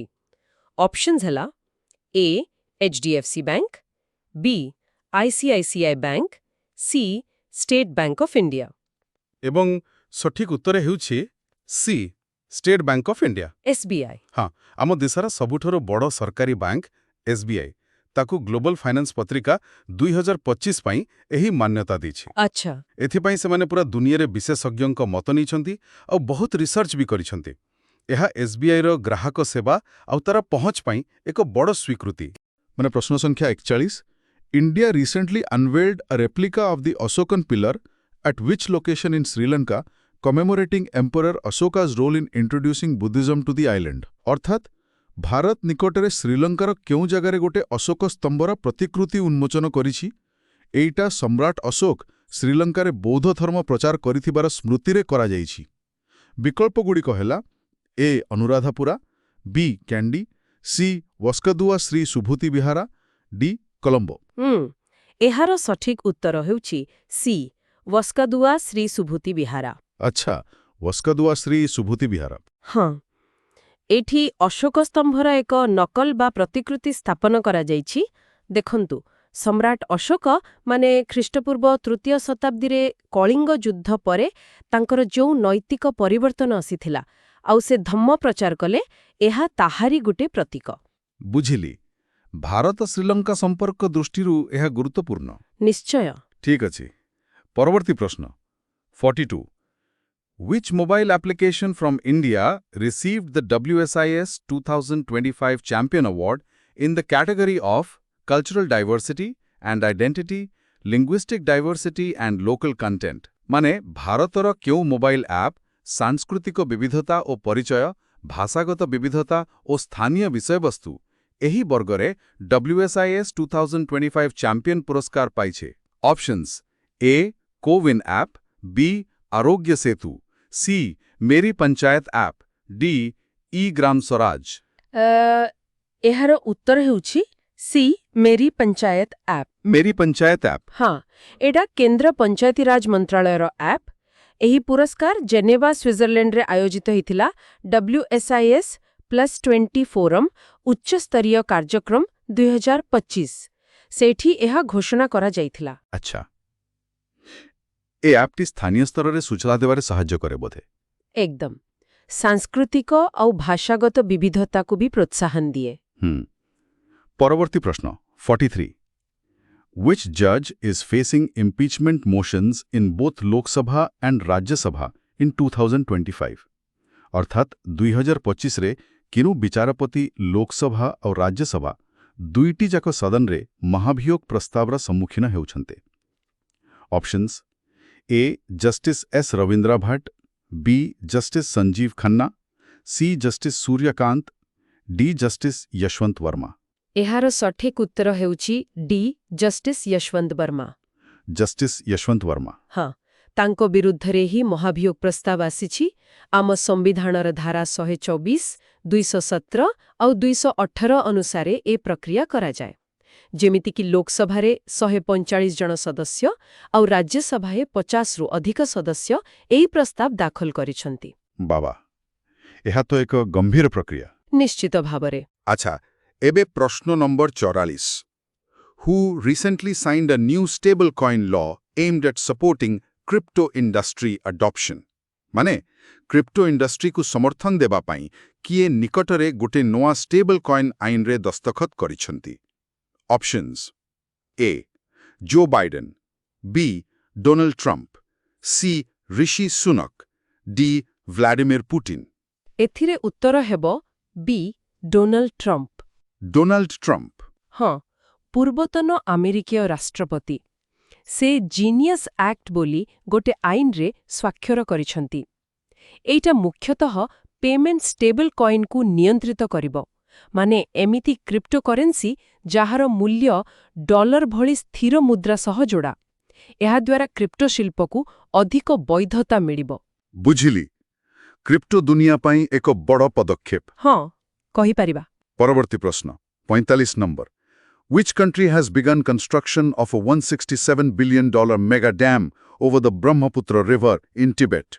केउ देश तिब्बतरे ब्रह्मपुत्र नदी उपरे 167 बिलियन डॉलर खर्च करी गोटे विशाल डैम निर्माण आरंभ करिछि। Options A India, B Nepal, C China, D Bhutan. एइटा हेउछि सी चाइना। चीन। हाँ, चीन तिब्बतरे एही डैम तैयारी करुछि। ब्रह्मपुत्र को सेठी यारलुंग जांगबो कुहंती। एइटा गोटे मेगा जल विद्युत प्रकल्प आउ एहा आम अरुणाचल प्रदेश पाखापाखी अछि। एते बड़ डैम रो तळमुंडरे थिबा देशमानंको उपरे प्रभाव पड़ी पारे ना? निश्चय, परिवेशगत चिंता भी रहिछि। अच्छा, एबे परिवेश संबंधी आउ गोटे प्रश्न number 46।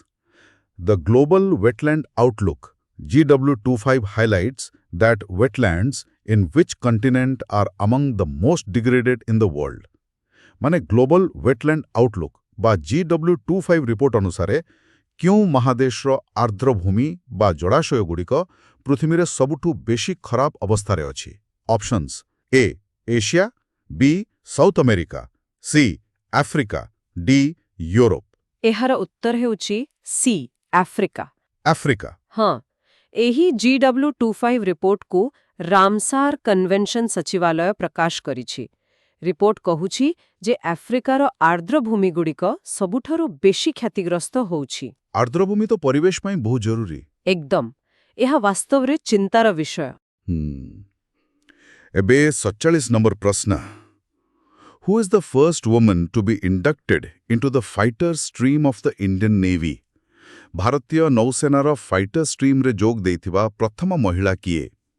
Options A sub lieutenant Shivangi Singh, B sub lieutenant Aastha Poonia, C lieutenant Avani Chaturvedi, D sub lieutenant Riti Singh. एहार सठिक उत्तर होछि B sub lieutenant Aastha Poonia. सब लेफ्टिनेंट आस्था पूनिया। हाँ, से हेउछंती भारतीय नौसेनार प्रथम महिला फाइटर पायलट।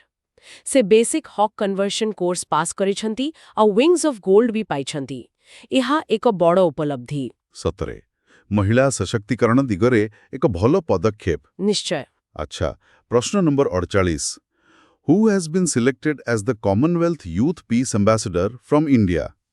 भारतरू काहाकू कॉमनवेल्थ युवा शांति राष्ट्रदूत भावरे बछा जाइछि।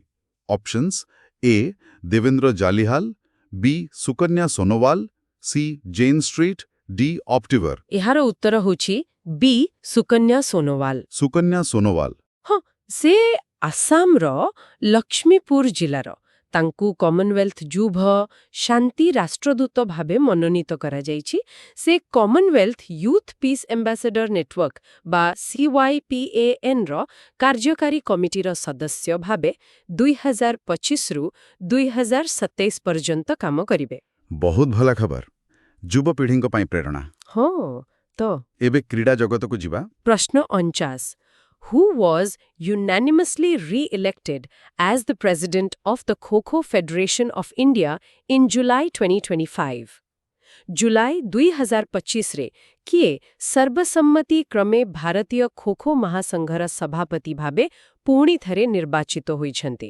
ଅପସନ୍ସ ଏ ଉପକାର ସିଂ ବିର୍କ, ବି ଗୋବିନ୍ଦ ଶର୍ମା, ସି ସୁଧାଂଶୁ ମିତ୍ତଲ, ଡି ଅଶ୍ୱିନୀ ବିପିନ ପାଟିଲ।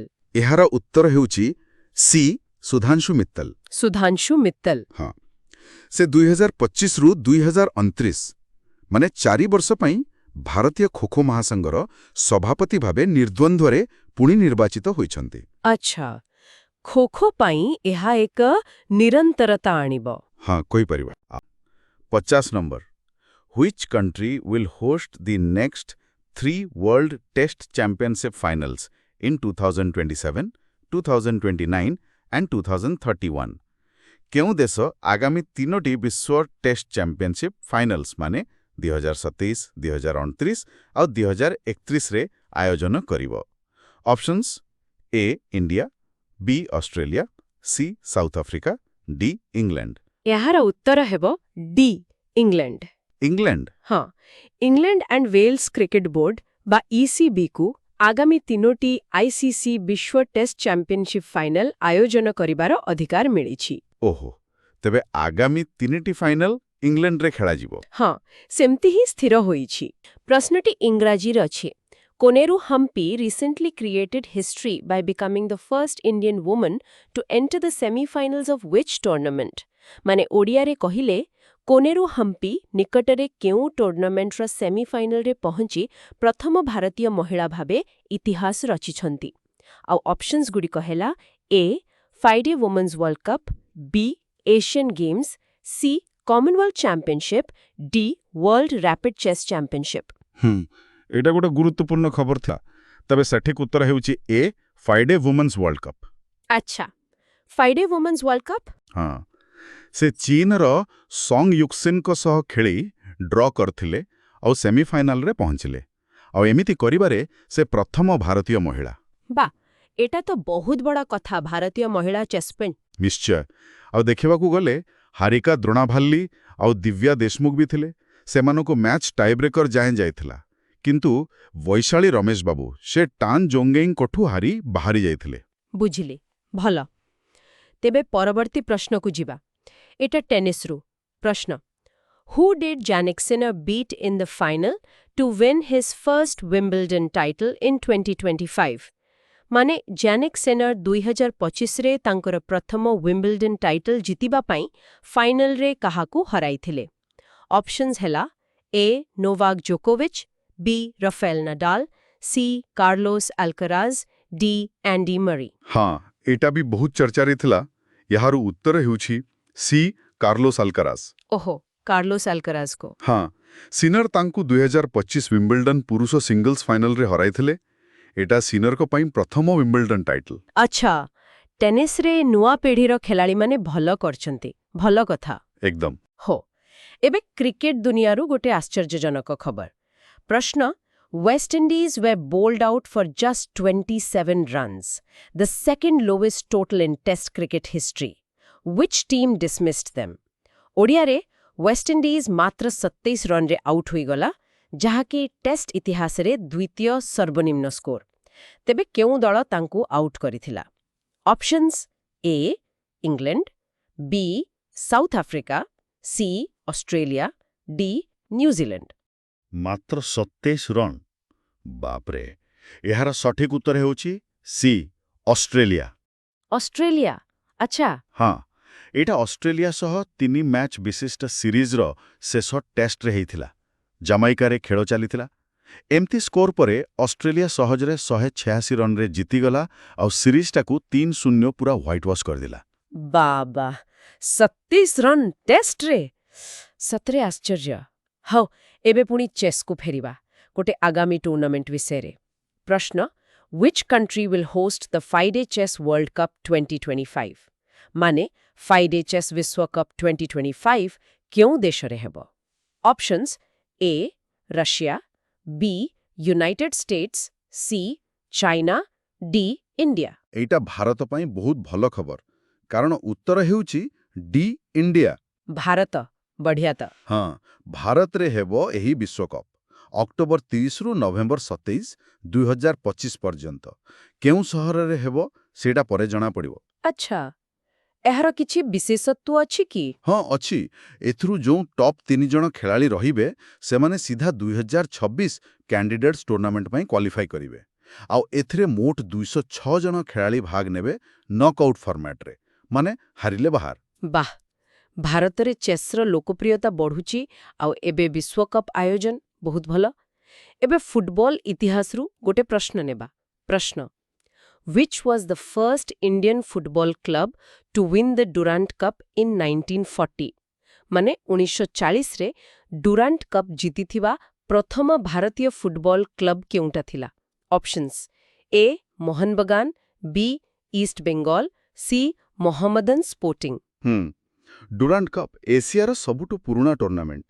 ଏହାର ଉତ୍ତର ହେଉଛି C Mohammedan sporting. Mohammedan sporting. 1940ରେ ସେମାନେ ରୟାଲ ୱାରବିକଶାୟାର ରେଜିମେଣ୍ଟକୁ ହରାଇ ଏ କପ୍ ଜିତିଥିଲେ ଆଉ ପ୍ରଥମ ଭାରତୀୟ କ୍ଲବ ହୋଇଥିଲେ ଏମିତି କରିବାରେ। ଆଚ୍ଛା, ଆଉ ବାକି ଅପସନ ବିଷୟରେ କିଛି? ମୋହନ ବାଗାନ, ଇଷ୍ଟ ବେଙ୍ଗଲ। ହଁ, ସେମାନେ ତ ସବୁଠୁ ସଫଳ ଦଳ। ମୋହନ ବାଗାନ 17 ଥର ଜିତିଛି ଆଉ ଇଷ୍ଟ ବେଙ୍ଗଲ 16 ଥର। ବହୁତ ପୁରୁଣା ଆଉ ପ୍ରତିଷ୍ଠିତ କ୍ଲବ। ବୁଝିଲି, ଭଲ ତଥ୍ୟ। ହଉ, ପୁଣି ଥରେ ଚେସ୍। ଜଣେ ଭାରତୀୟ ଯୁବ ଖେଳାଳିଙ୍କର ସଫଳତା। ପ୍ରଶ୍ନ, who won the rapid section title at the Super United Rapid and Blitz Croatia 2025 in Zagreb? ଓଡ଼ିଆରେ, ଜାଗ୍ରେବରେ ହୋଇଥିବା super united rapid and blitz Croatia 2025ର ରାପିଡ୍ ବିଭାଗ ଟାଇଟଲ କିଏ ଜିତିଲେ? Options A Magnus Carlsen, B Jan Krzysztof Duda, C D Gukesh, D Wesley So. ଏଇଟା ଆମ ପାଇଁ ଗର୍ବର ବିଷୟ। ଉତ୍ତର ହେଉଛି ସି ଡି ଗୁକେଶ।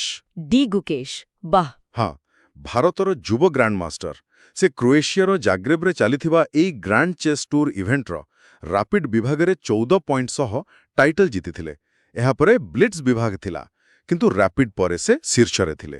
ଗୁକେଶ ତ ଏବେ ବହୁତ ଭଲ ଫର୍ମରେ ଅଛନ୍ତି। ଏଇଟା ଆଉ ଗୋଟେ ସଫଳତା। ବଢ଼ିଆ। ଆଚ୍ଛା, ଏବେ ବକ୍ସିଂ ରିଙ୍ଗକୁ ଯିବା। ପ୍ରଶ୍ନ, how many medals did India win at the world boxing cup 2025?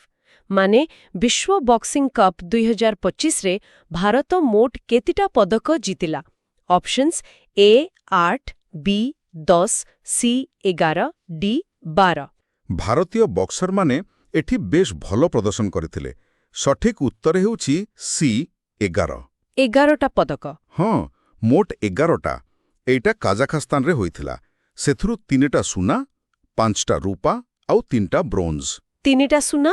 କିଏ ଜିତିଥିଲେ? ବିଶେଷ କଥା ହେଉଛି 3ଟା ଯାକ ସୁନା ଆମ ମହିଳା ବକ୍ସରମାନେ ଆଣିଛନ୍ତି। ନୂପୁର 50 କେଜିରେ, ଜସ୍ମିନ୍ ଲାମ୍ବୋରିଆ 60 କେଜିରେ ଆଉ ସାକ୍ଷୀ 57 କିଲୋ ବର୍ଗରେ। ବାଃ, ମହିଳା ଶକ୍ତି। ବହୁତ ଭଲ ପ୍ରଦର୍ଶନ। ହଉ, ଆଜି ପାଇଁ ଶେଷ ପ୍ରଶ୍ନ। ଏଇଟା ଜଣେ ବରିଷ୍ଠ ରାଜନେତାଙ୍କ ବିଷୟରେ। ପ୍ରଶ୍ନ, V.S. ଅଚ୍ୟୁତାନନ୍ଦନ was the former chief minister of which Indian state? ଓଡ଼ିଆରେ, V.S. ଅଚ୍ୟୁତାନନ୍ଦନ କେଉଁ ଭାରତୀୟ ରାଜ୍ୟର ପୂର୍ବତନ ମୁଖ୍ୟମନ୍ତ୍ରୀ ଥିଲେ? Options A Andhra Pradesh, B Tamil Nadu, C West Bengal, D Kerala. ହଁ, ଏହା ଏକ ଦୁଃଖଦ ଖବର ସହ ଜଡ଼ିତ। ସଠିକ୍ ଉତ୍ତର ହେଉଛି ଡି କେରଳ। କେରଳ? ହଁ, V.S. ଅଚ୍ୟୁତାନନ୍ଦନ କେରଳର ପୂର୍ବତନ ମୁଖ୍ୟମନ୍ତ୍ରୀ ଥିଲେ 2006ରୁ 2011 ଯାଏଁ।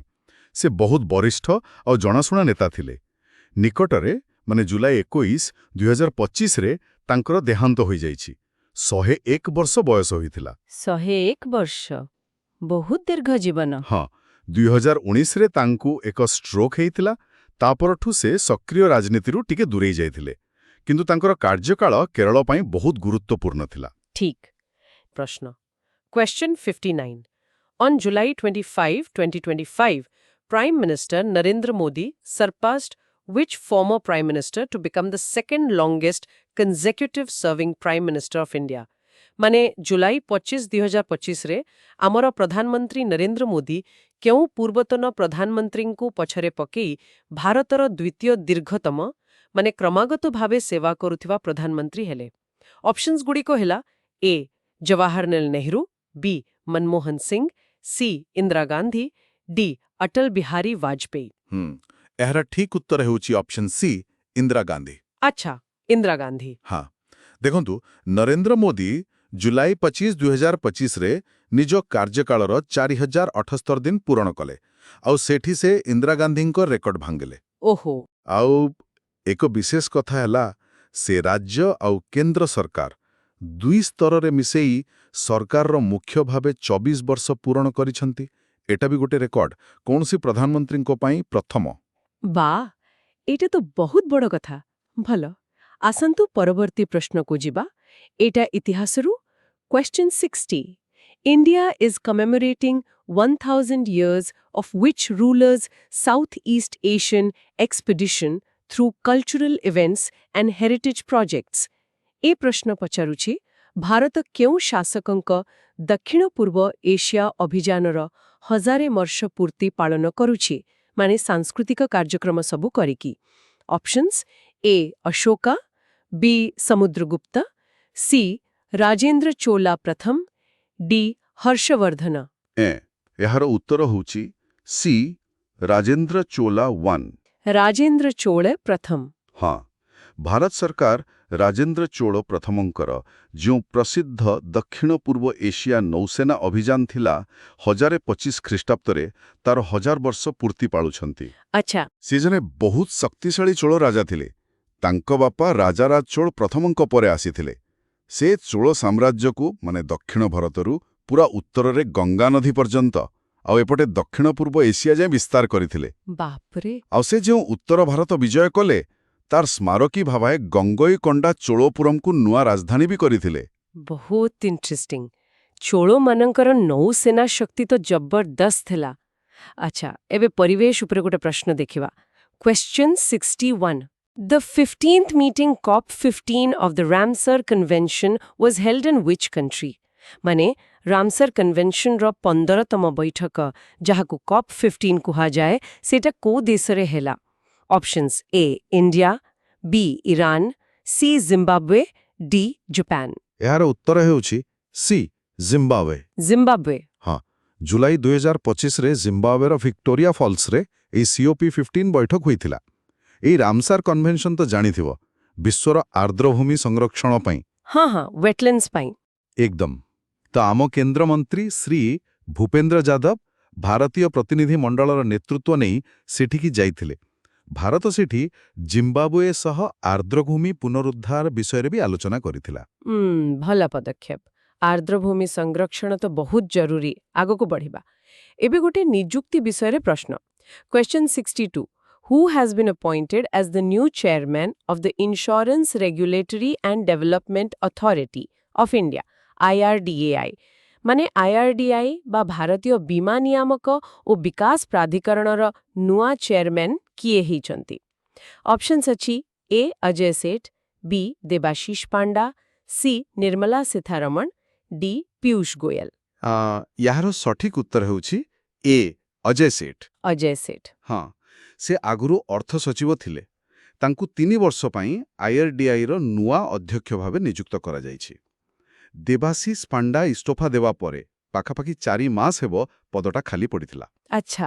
ତବେ ସେଠଙ୍କର ଯେହେତୁ ଅର୍ଥନୀତିକ ନୀତି ଆଉ ଅର୍ଥ କ୍ଷେତ୍ରରେ ବହୁତ ଅଭିଜ୍ଞତା ଅଛି, ଆଶା କରାଯାଉଛି ସେ ବୀମା ସୁଗମ ଆଉ ବୀମା ବିସ୍ତାର ଭଳି ଯୋଜନାକୁ ଭଲ ଭାବେ ଆଗେଇ ନେବେ। ନିଶ୍ଚୟ, ଅଭିଜ୍ଞତା ବହୁତ କାମ ଦେବ। ଚାଲନ୍ତୁ ଏବେ ଟିକେ ଖେଳ ଦୁନିଆକୁ ଯିବା। Question 63. Who ended India's 15-year medal drought at the World Junior Squash Championship by winning a bronze medal in 2025? ମାନେ 2025 वर्ल्ड जूनियर स्क्वाश चैंपियनशिप रे ब्रॉन्ज पदक जीती किए भारत पाई 15 वर्ष धरी चलीथिबा पदक अभाव को शेष कले।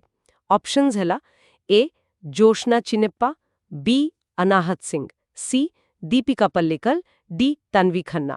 ଏହି କୃତିତ୍ୱର ଅଧିକାରୀ ହେଉଛନ୍ତି ବି ଅନାହତ ସିଂ। ଅନାହତ ସିଂ ବହୁତ ଚର୍ଚ୍ଚାରେ ଅଛନ୍ତି ସେ। ହଁ, ଭାରତର 1 ନମ୍ବର ମହିଳା ସ୍କ୍ୱାସ୍ ଖେଳାଳି ସେ ହେବେ। 2025 ବିଶ୍ୱ ଜୁନିୟର ସ୍କ୍ୱାସ୍ ଚାମ୍ପିୟନସିପ୍ରେ ସେ ବ୍ରୋଞ୍ଜ ପଦକ ଜିତିଲେ।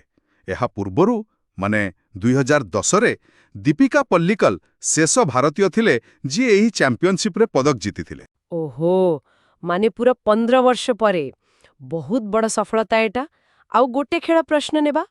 Question 64, Where will the 2025 Men's Asia Cup be held? ସିଧା ପ୍ରଶ୍ନ, 2025 ପୁରୁଷ ଏସିଆ କପ୍ କ୍ରିକେଟ କୋଉଠି ହେବ? Options A India, B Pakistan, C United Arab Emirates, D Sri Lanka. Asia cup 2025 ହେବ ୟୁନାଇଟେଡ୍ ଆରବ ଏମିରେଟ୍ସରେ ମାନେ UAEରେ। ଆଚ୍ଛା, ୟୁଏଇରେ। ହଁ, ଏଟା T20 ଫର୍ମାଟ୍ରେ ହେବ ସେପ୍ଟେମ୍ବର 9ରୁ 28 ପର୍ଯ୍ୟନ୍ତ। ଏସିଆନ୍ କ୍ରିକେଟ୍ କାଉନସିଲ୍ ମାନେ ACC ଏହା କନଫର୍ମ କରିଛି। ଆଉ ଏଟାକୁ BCCI ଅର୍ଗାନାଇଜ କରୁଛି ଗୋଟେ ନ୍ୟୁଟ୍ରାଲ ଭେନ୍ୟୁରେ। ଆଉ ଭାରତ ପାକିସ୍ତାନ ମ୍ୟାଚ୍ ବି ହବ ନା? ହଁ, ସମ୍ଭାବନା ଅଛି 3 ଥର ମୁକାବିଲା ହେବ। ପ୍ରଥମଟା ତ ସେପ୍ଟେମ୍ବର 14ରେ ଦୁବାଇରେ ଅଛି। 8ଟା ଟିମ୍ ଅଛନ୍ତି, 2ଟି ଗ୍ରୁପ। ବଢ଼ିଆ। ଭାରତ ପାକ୍ ମ୍ୟାଚ୍ ମାନେ ତ ରୋମାଞ୍ଚ। ଆଚ୍ଛା, ଏବେ ଟିକେ ଅର୍ଥନୀତି ଆଉ ଆନ୍ତର୍ଜାତୀୟ ବାଣିଜ୍ୟ କଥା ଦେଖିବା। Question 65. India has recently signed a historic free trade agreement with which country expected to boost annual trade by $34 billion? ପ୍ରଶ୍ନ ହେଲା, ଭାରତ ନିକଟରେ କୋଉ ଦେଶ ସାଙ୍ଗରେ ଗୋଟେ ବଡ଼ ଫ୍ରି ଟ୍ରେଡ୍ ଆଗ୍ରିମେଣ୍ଟ ବା ମୁକ୍ତ ବାଣିଜ୍ୟ ଚୁକ୍ତି କରିଛି ଯାହାଦ୍ୱାରା ବାର୍ଷିକ ବାଣିଜ୍ୟ $34 ବିଲିୟନ ବଢ଼ିବ ବୋଲି ଆଶା କରାଯାଉଛି? ଅପସନ୍ସ ଏ ଫ୍ରାନ୍ସ, ବି USA, C UK, D Germany. ଏହାର ଉତ୍ତର ହେଉଛି ସି UK ମାନେ ବ୍ରିଟେନ। ଓକେ, ୟୁକେ ସହିତ। ହଁ, ଭାରତ ଆଉ ବ୍ରିଟେନ ଭିତରେ ଏହି ଗୁରୁତ୍ୱପୂର୍ଣ୍ଣ FTA ସ୍ୱାକ୍ଷର ହୋଇଛି। ଅନୁମାନ କରାଯାଉଛି ଯେ ବାର୍ଷିକ ଦ୍ୱିପକ୍ଷକ ବାଣିଜ୍ୟ $34 ବିଲିୟନ ବଢ଼ିଯିବ। ବା। ଏଥିରେ ଭାରତ ପାଖାପାଖି 90% ବ୍ରିଟିଶ ଜିନିଷ ଉପରୁ ଟ୍ୟାରିଫ୍ କମ୍ କରିବ ଆଉ ବ୍ରିଟେନ 99% ଭାରତୀୟ ରପ୍ତାନି ଉପରୁ ଟ୍ୟାରିଫ୍ ହଟେଇବ। ଏହାଦ୍ୱାରା ଆମର ଚମଡ଼ା, ବୟନଶିଳ୍ପ, ଇଲେକ୍ଟ୍ରୋନିକ୍ସ ଏସବୁକୁ ବହୁତ ଫାଇଦା ହେବ। ନିଶ୍ଚୟ। ଏଇଟା ଦୁଇ ଦେଶ ପାଇଁ ଗୋଟେ ୱିନ୍ ୱିନ୍ ସିଚୁଏସନ୍ ଭଳି ଲାଗୁଛି। ଆଚ୍ଛା, ଏବେ ଗୋଟେ ଅଲଗା ପ୍ରକାର ପ୍ରଶ୍ନ, ସାଂସ୍କୃତିକ ଆଉ ସୀମା ବିବାଦ ସହ ଜଡ଼ିତ। Question 66. Prasatha Mueanthom is part of which temple complex located along the Thailand-Cambodia border? ମାନେ ପ୍ରସାଥତା ମୁଏନ୍ଥୋମ୍ ନାମକ ସ୍ଥାନ କେଉଁ ମନ୍ଦିର ପରିସରର ଅଂଶ ଯାହା ଥାଇଲ୍ୟାଣ୍ଡ କ୍ୟାମ୍ବୋଡିଆ ବର୍ଡରରେ ଅଛି? ଅପସନ୍ସ ଦିଆଯାଇଛି A Angkor Wat complex, B Ta Muen temple complex. ଏଠାରେ ଉତ୍ତର ହେବ B Ta Muen temple complex. Ta Muen temple complex. ହଁ, ଏଇ ପ୍ରସାଦ ତାମୁଇନ୍ଥମ୍ ସେଇ କମ୍ପ୍ଲେକ୍ସ ଭିତରେ ଆସୁଛି। ଏଗୁଡ଼ାକ ପ୍ରାଚୀନ ହିନ୍ଦୁ ମନ୍ଦିର, 11ଶହ ଶତାବ୍ଦୀର ଖେମେର ମନ୍ଦିର ସବୁ ମୁଖ୍ୟତଃ ଭଗବାନ ଶିବଙ୍କୁ ସମର୍ପିତ। ଆଚ୍ଛା। କିନ୍ତୁ ଏହି ଅଞ୍ଚଳଟା ଥାଇଲ୍ୟାଣ୍ଡ ଆଉ କାମ୍ବୋଡିଆ ଭିତରେ ବିବାଦର କାରଣ ହୋଇଛି। ନିକଟରେ କିଛି ସଂଘର୍ଷ ବି ହୋଇଥିଲା ସେଠି ଡ୍ରୋନ୍ ଦେଖାଯିବା ପରେ। ଓହୋ, ବୁଝିଲି। ଇତିହାସ ଆଉ ବର୍ତ୍ତମାନର ବିବାଦ ସବୁ ମିଶିକି ଅଛି। ଭଲ, ଏବେ ଭାରତର ଗୋଟେ ନୂଆ ପଲିସି ବିଷୟରେ ଜାଣିବା। Question 67. Who is set to unveil the National Cooperative Policy 2025 on July 24? ମାନେ ଜୁଲାଇ 24 ତାରିଖରେ ଜାତୀୟ ସମବାୟ ନୀତି 2025 କିଏ ଉନ୍ମୋଚନ କରିବେ? ଅପସନ୍ସ ଏ ନରେନ୍ଦ୍ର ମୋଦି, ବି ପୀୟୁଷ ଗୋୟଲ, ସି ଅମିତ ଶାହ, ଡି ନିର୍ମଲା ସୀତାରମଣ। ଏଇଟା ସୋର୍ସରେ ସିଧା ଲେଖା ନାହିଁ କିଏ କରିବେ, କିନ୍ତୁ ଯେହେତୁ ଏଇଟା ସମବାୟ ନୀତି ଆଉ ସହକାର ସେ ସମୃଦ୍ଧି କଥା କୁହାଯାଉଛି, ତେଣୁ ସମ୍ଭବତଃ ସି ଅମିତ ଶାହ ହିଁ କରିବେ, କାରଣ ସେ ଗୃହ ଓ ସମବାୟ ମନ୍ତ୍ରୀ। ହଁ, ସେଟା ଲଜିକାଲ ଲାଗୁଛି। ଏ ନୂଆ ପଲିସିଟା 2002ର ପୁରୁଣା ପଲିସିକୁ ବଦଳାଇବା। ଏହାର ମୂଳ ଲକ୍ଷ୍ୟ ହେଲା ସମବାୟ କ୍ଷେତ୍ରକୁ ପୁରା ଆଧୁନିକ କରିବା, ପ୍ରଫେସନାଲ କରିବା ଆଉ ପ୍ରତି ଗାଁକୁ ପହଞ୍ଚାଇବା। ଆଚ୍ଛା। ଏଥିପାଇଁ 2 ଲକ୍ଷ ନୂଆ ବହୁମୁଖୀ PACS primary agricultural credit society ତିଆରି ହେବ, ସବୁ କାମ ଡିଜିଟାଲ ହେବ, ଏମିତି ବହୁତ କିଛି ଅଛି। ଏଇଟା ଗୋଟେ 20 ବର୍ଷିଆ ରୋଡମ୍ୟାପ୍ 2025ରୁ 2045 ପର୍ଯ୍ୟନ୍ତ। ଓହୋ, ବହୁତ ବଡ଼ ପ୍ଲାନ୍। ଗ୍ରାମୀଣ ଅର୍ଥନୀତି ପାଇଁ ଏହା ଗୁରୁତ୍ୱପୂର୍ଣ୍ଣ ହେବ। ଆଗାମୀ ପ୍ରଶ୍ନ ଗୋଟେ ଇଣ୍ଟରନ୍ୟାସନାଲ କନଫରେନ୍ସ ବିଷୟରେ। Question 68. Where will the IUCN World Conservation Congress 2025 be hosted? ମାନେ IUCN विश्व संरक्षण कांग्रेस 2025 कोठी हेबो? Options A Geneva, B Nairobi, C Abu Dhabi, D Paris. ଏହି କଂଗ୍ରେସ ହେବ ସି ଆବୁଧାବିରେ। ଆବୁଧାବି? ହଁ, ଆଇୟୁସିଏନ୍ ମାନେ ତ international union for conservation of nature. ଏଇ ଯୋଉ କଂଗ୍ରେସ ହେବ ଆବୁଧାବିରେ, ସେଥିରେ ଗୋଟେ ବଡ଼ ବିତର୍କର ନିଷ୍ପତ୍ତି ହୋଇପାରେ। କି ବିତର୍କ? ସେଟା ହେଲା ସଂରକ୍ଷଣ ପାଇଁ ଜେନେଟିକ୍ ଟେକ୍ନୋଲୋଜି ମାନେ ସିନ୍ଥେଟିକ୍ ବାୟୋଲୋଜି ବ୍ୟବହାର କରାଯିବ କି ନାହିଁ, ବିପଦରେ ଥିବା ପ୍ରଜାତିଙ୍କୁ ବଞ୍ଚାଇବା ପାଇଁ ଏହାର ବ୍ୟବହାର ହେବ ନା ଏହା ଉପରେ କଟକଣା ଲାଗିବ, ସେଇଟାକୁ ନେଇ ବୈଜ୍ଞାନିକ, ପରିବେଶବିଦ୍, ଆଦିବାସୀ ଗୋଷ୍ଠୀଙ୍କ ଭିତରେ ବହୁତ ମତଭେଦ ଅଛି। ଏଇଟା ତ ବହୁତ ସମ୍ବେଦନଶୀଳ ପ୍ରସଙ୍ଗ। ନୂଆ ଟେକ୍ନୋଲୋଜି ବନାମ ସତର୍କତା। ଦେଖାଯାଉ କ'ଣ ନିଷ୍ପତ୍ତି ହେଉଛି। ପରବର୍ତ୍ତୀ ପ୍ରଶ୍ନ ଗୋଟେ ଆନ୍ତର୍ଜାତୀୟ ସଂଗଠନ ବିଷୟରେ। Question 69. Which country has decided to leave the UN Cultural Agency UNESCO again, just 2 years after rejoining? ମାନେ କୋଉ ଦେଶ ପୁଣି ଥରେ ୟୁନେସ୍କୋ ଛାଡ଼ିବାକୁ ନିଷ୍ପତ୍ତି ନେଇଛି, ଆଉ ସେ ବି ପୁଣି ଯୋଗ ଦେବାର ମାତ୍ର 2 ବର୍ଷ ପରେ? ଅପସନ୍ସ ହେଲା A United Kingdom, B Russia, C United States, D France.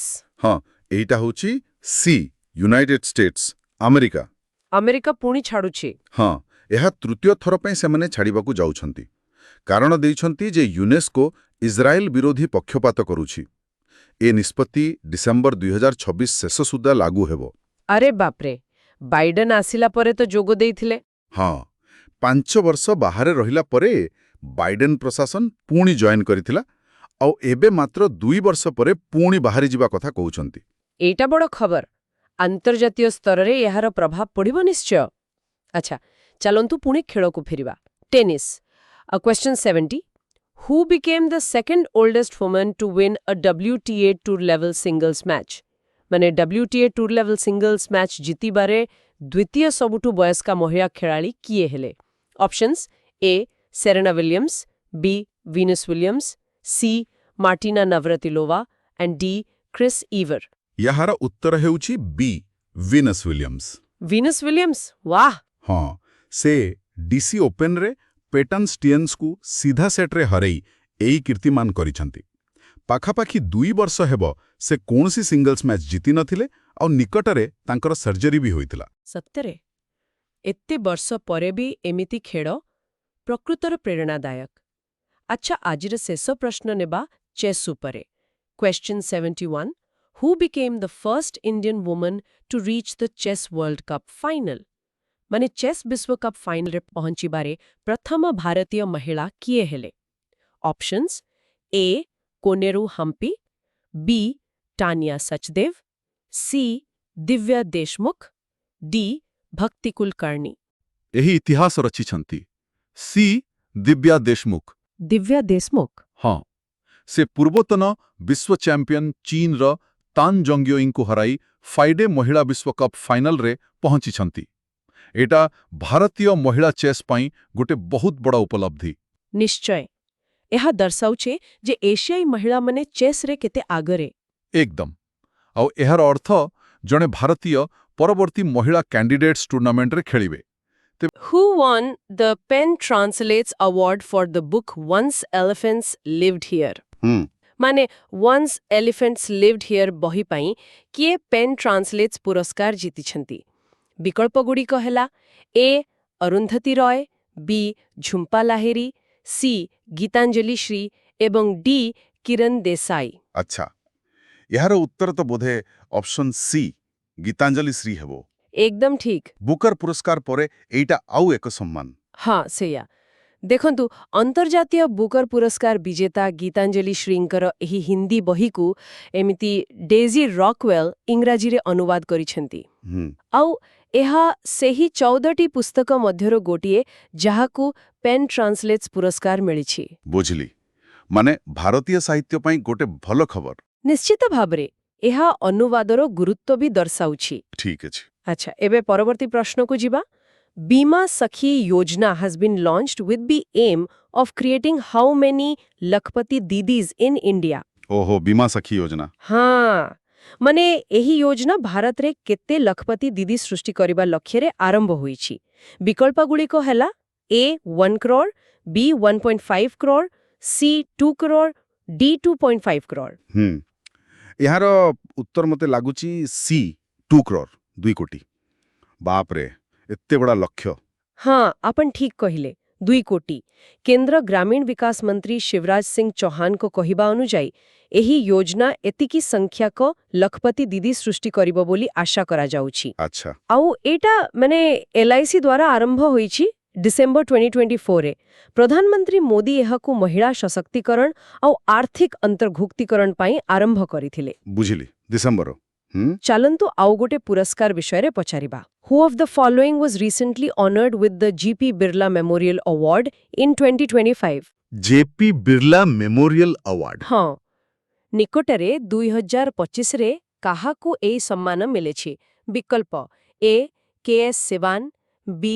G. Madhavan Nair, C. Doctor V. Narayanan, D. APJ Abdul Kalam. ଏହାର ଉତ୍ତର ସି ଡକ୍ଟର ଭି ନାରାୟଣନ ହେବ, ଇସ୍ରୋର ବର୍ତ୍ତମାନର ଅଧ୍ୟକ୍ଷ। ଏକଦମ ଠିକ୍, ଡକ୍ଟର V. ନାରାୟଣନ। ଇସ୍ରୋ ପାଇଁ ତ ନିଶ୍ଚୟ ଗର୍ବର କଥା। ହଁ, ନିଶ୍ଚିତ ଭାବରେ। GP Birla archaeological, astronomical and scientific institute ଏହି ପୁରସ୍କାର ଦେଇଛି। ଡକ୍ଟର ନାରାୟଣନ ବର୍ତ୍ତମାନ ଇସ୍ରୋ ଅଧ୍ୟକ୍ଷ ଏବଂ ମହାକାଶ ବିଭାଗର ସଚିବ ଅଛନ୍ତି। ମହାକାଶ ବିଜ୍ଞାନରେ ତାଙ୍କ ଅବଦାନ ପାଇଁ ଏହି ସ୍ୱୀକୃତି। ବେଶ। ଆଚ୍ଛା, ଏବେ ଟିକେ ଅଲଗା ପ୍ରକାରର ପ୍ରଶ୍ନ, ଗୋଟେ ରେକର୍ଡ ବିଷୟରେ। A student from which city performed Bharatnatyam non-stop for 170 hours over 8 days, setting a world record? 170 ଘଣ୍ଟା ଭାରତନାଟ୍ୟମ୍। ହଁ, ମାନେ କେଉଁ ସହରର ଜଣେ ଛାତ୍ରୀ 8 ଦିନରେ 170 ଘଣ୍ଟା ଧରେ ନିରନ୍ତର ଭାରତନାଟ୍ୟମ୍ କରି ବିଶ୍ୱ ରେକର୍ଡ କରିଛନ୍ତି? ବିକଳ୍ପ A. Chennai, B. Hyderabad, C. ମଙ୍ଗଲୁରୁ, D. Bengaluru. ଏଇଟା ମାଙ୍ଗାଲୁରୁର ଖବର ବୋଧେ। Option C Mangaluru. 170 ଘଣ୍ଟା, ବାପରେ, ଏହା ତ ଅକଳ୍ପନୀୟ। ସତରେ ବହୁତ ଶାରୀରିକ ଓ ମାନସିକ ଦୃଢ଼ତା ଦରକାର।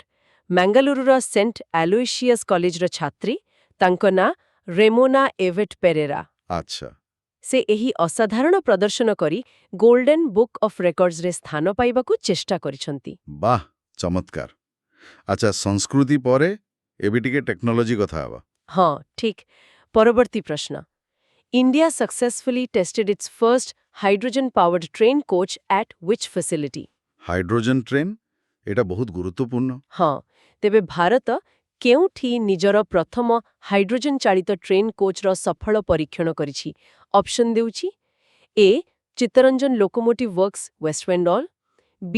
Northern railway zonal workshop, Haryana, C.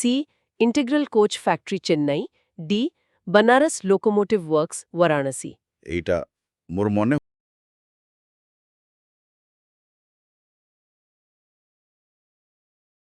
Hydrogen train ତ ଭବିଷ୍ୟତ ପାଇଁ ବହୁତ ବଡ଼ କଥା, ପରିବେଶ ପାଇଁ ବି ଭଲ। ନିଶ୍ଚୟ। ଏହି ପରୀକ୍ଷଣ ଉତ୍ତର ରେଳବାଇର ଆଞ୍ଚଳିକ କର୍ମଶାଳାରେ ହୋଇଛି। ଆଉ ଏଇଟା ଭାରତୀୟ ରେଳବାଇର 2023ର ହାଇଡ୍ରୋଜେନ୍ ଫର୍ ହେରିଟେଜ୍ ପଦକ୍ଷେପର ଅଂଶ। ହଁ, ସେଇ ହେରିଟେଜ୍ ରୁଟ୍ ପାଇଁ। ହଁ, ଲକ୍ଷ୍ୟ ହେଉଛି ଐତିହ୍ୟ ଓ ପାହାଡ଼ିଆ ମାର୍ଗରେ 35ଟି ଏମିତି ହାଇଡ୍ରୋଜେନ୍ ଟ୍ରେନ୍ ଚଢ଼ାଇବା। ଆଚ୍ଛା। ଇଞ୍ଜିନ୍ଟା ବି ବେଶ୍ ଶକ୍ତିଶାଳୀ, 1200 ହର୍ସ ପାୱାର। ବାଃ, ଭାରତର ସବୁଜ ଶକ୍ତି ଅଭିଯାନ ପାଇଁ ବଡ଼ ପଦକ୍ଷେପ। ଠିକ୍। ଏବେ ଆଉ ଗୋଟେ ଯୋଜନା ବିଷୟରେ। ହୁ ଲଞ୍ଚ ଦ ବୀର ପରିବାର ସହାୟତା ଯୋଜନା? ବୀର ପରିବାର ସହାୟତା ଯୋଜନା। ହଁ, କିଏ ଆରମ୍ଭ କରିଛନ୍ତି? ବିକଳ୍ପ A. Ministry of defence, B.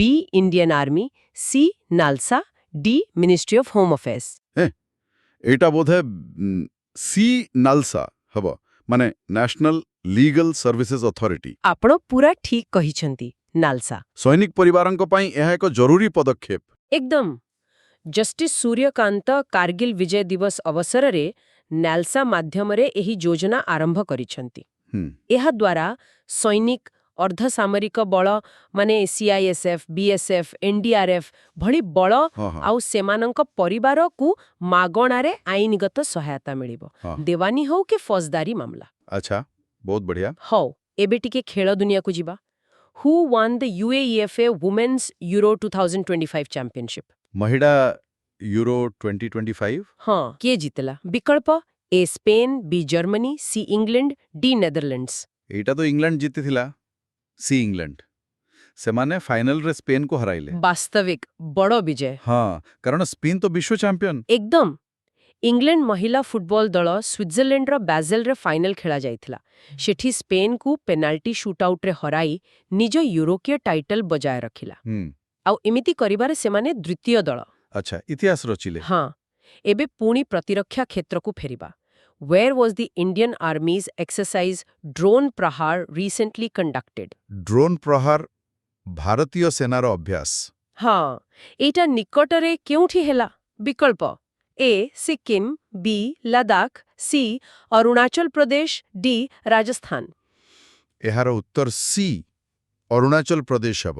ଠିକ୍, ଅରୁଣାଚଳ ପ୍ରଦେଶ। ଡ୍ରୋନ୍ ତ ଆଜିକାଲି ଯୁଦ୍ଧ କ୍ଷେତ୍ରରେ ଅପରିହାର୍ଯ୍ୟ ହୋଇଗଲାଣି। ନିଶ୍ଚୟ। ଏହି ଡ୍ରୋନ୍ ପ୍ରହାର ଅଭ୍ୟାସ ସେଇଆ ଦେଖାଇଲା। ମାନେ ରଣକୌଶଳ କାର୍ଯ୍ୟରେ ଡ୍ରୋନ୍କୁ କେମିତି ସଫଳତାର ସହ ବ୍ୟବହାର କରାଯାଇପାରିବ। ବିଶେଷ କରି ଗୁପ୍ତଚର କାମ, ନିରୀକ୍ଷଣ ଆଉ ସଠିକ୍ ଟାର୍ଗେଟ କରିବା ଏସବୁ ଉପରେ ଗୁରୁତ୍ୱ ଦିଆଗଲା। ବୁଝିଲି। ଆଚ୍ଛା, ଆଉ ଗୋଟେ ସାମରିକ ଅଭ୍ୟାସ କଥା। Bold Kurukshetra 2025 is a joint military exercise between India and which country? Bold Kurukshetra ଏଇଟା ବି ଜଣାଶୁଣା। ହଁ, ତେବେ ଏଇଟା ଭାରତ ଆଉ କେଉଁ ଦେଶ ମଧ୍ୟରେ ହୁଏ? ବିକଳ୍ପ A Sri Lanka, B Singapore, C Indonesia, D Malaysia. ଏଇଟା ଭାରତ ଆଉ ସିଙ୍ଗାପୁର ମଧ୍ୟରେ। Option B Singapore. ଏକଦମ ଠିକ୍, ଭାରତ ଏବଂ ସିଙ୍ଗାପୁର। ଏହା ତାଙ୍କର ତ୍ରୟୋଦଶ ସଂସ୍କରଣର ଅଭ୍ୟାସ ଥିଲା। ଆଚ୍ଛା, 13ତମ। ହଁ, ମୁଖ୍ୟ ଉଦ୍ଦେଶ୍ୟ ହେଲା ଦୁଇ ଦେଶର ସେନା ମଧ୍ୟରେ ପାରସ୍ପରିକ କାର୍ଯ୍ୟକ୍ଷମତା ବଢ଼ାଇବା ଆଉ ମିଳିତ ଜାତିସଂଘ ନିୟମ ଅନୁସାରେ ମିଳିତ ପ୍ରଶିକ୍ଷଣ କ୍ଷମତାକୁ ଆହୁରି ମଜବୁତ କରିବା। ବୁଝିଗଲି। ଠିକ୍ ଅଛି, ଆଜି ପାଇଁ ଶେଷ ପ୍ରଶ୍ନ। ଏଟା ସ୍ୱାସ୍ଥ୍ୟ କ୍ଷେତ୍ରରୁ। What is the name of the global initiative launched by the World Health Organization, WHO, for improving access to eye care by 2030? WHOର ପଦକ୍ଷେପ ଚକ୍ଷୁ ଯତ୍ନ ପାଇଁ। ହଁ, 2030 ସୁଦ୍ଧା ଚକ୍ଷୁ ଯତ୍ନ ସେବା ସମସ୍ତଙ୍କ ପାଖରେ ପହଞ୍ଚାଇବା ପାଇଁ WHO ଗୋଟେ ବିଶ୍ୱସ୍ତରୀୟ ପଦକ୍ଷେପ ଆରମ୍ଭ କରିଛି। ତାର ନାଁ କ'ଣ? ବିକଳ୍ପଗୁଡ଼ିକ ହେଲା A vision for all 2030, B global specs 2030, C eye health mission 2030, D clear vision initiative. ଏଇଟା ମୋତେ ଲାଗୁଛି ବି ଗ୍ଲୋବାଲ ସ୍ପେକ୍ସ 2030। ଆପଣ ଠିକ୍ ଧରିଛନ୍ତି। Global specs 2030? ସମସ୍ତଙ୍କ ପାଇଁ ଚକ୍ଷୁ ଯତ୍ନ ଏ ତ ବହୁତ ଜରୁରୀ ଲକ୍ଷ୍ୟ। ନିଶ୍ଚୟ। WHOର ଏହି ପଦକ୍ଷେପର ଲକ୍ଷ୍ୟ ହେଉଛି 2030 ସୁଦ୍ଧା ସମସ୍ତଙ୍କ ପାଇଁ ସହଜରେ ଆଉ ସୁଲଭ ମୂଲ୍ୟରେ ଭଲ ଚକ୍ଷୁ ଯତ୍ନ ସେବା ଯୋଗାଇବା। ଏଥିପାଇଁ ସେମାନେ ମୁଖ୍ୟତଃ 5ଟି କ୍ଷେତ୍ର ଉପରେ ଧ୍ୟାନ ଦେଉଛନ୍ତି। ସେଇଟାକୁ ସ୍ପେକ୍ସ କୁହାଯାଉଛି। ସର୍ଭିସ୍, ପର୍ସନାଲ, ଏଜୁକେସନ, କଷ୍ଟ, ସର୍ଭେଲେନ୍ସ। ଆଚ୍ଛା, ସ୍ପେକ୍ସ ବୁଝିଲି। ତେବେ ଏହି ପ୍ରଶ୍ନୋତ୍ତର ଜରିଆରେ ଆମେ ଆଜି କିଛି ବେଶ ଗୁରୁତ୍ୱପୂର୍ଣ୍ଣ ସାମ୍ପ୍ରତିକ ଘଟଣା ବିଷୟରେ ଜାଣିଲେ। ପରୀକ୍ଷା ପାଇଁ ନିଶ୍ଚୟ କାମରେ ଆସିବ। ହଁ,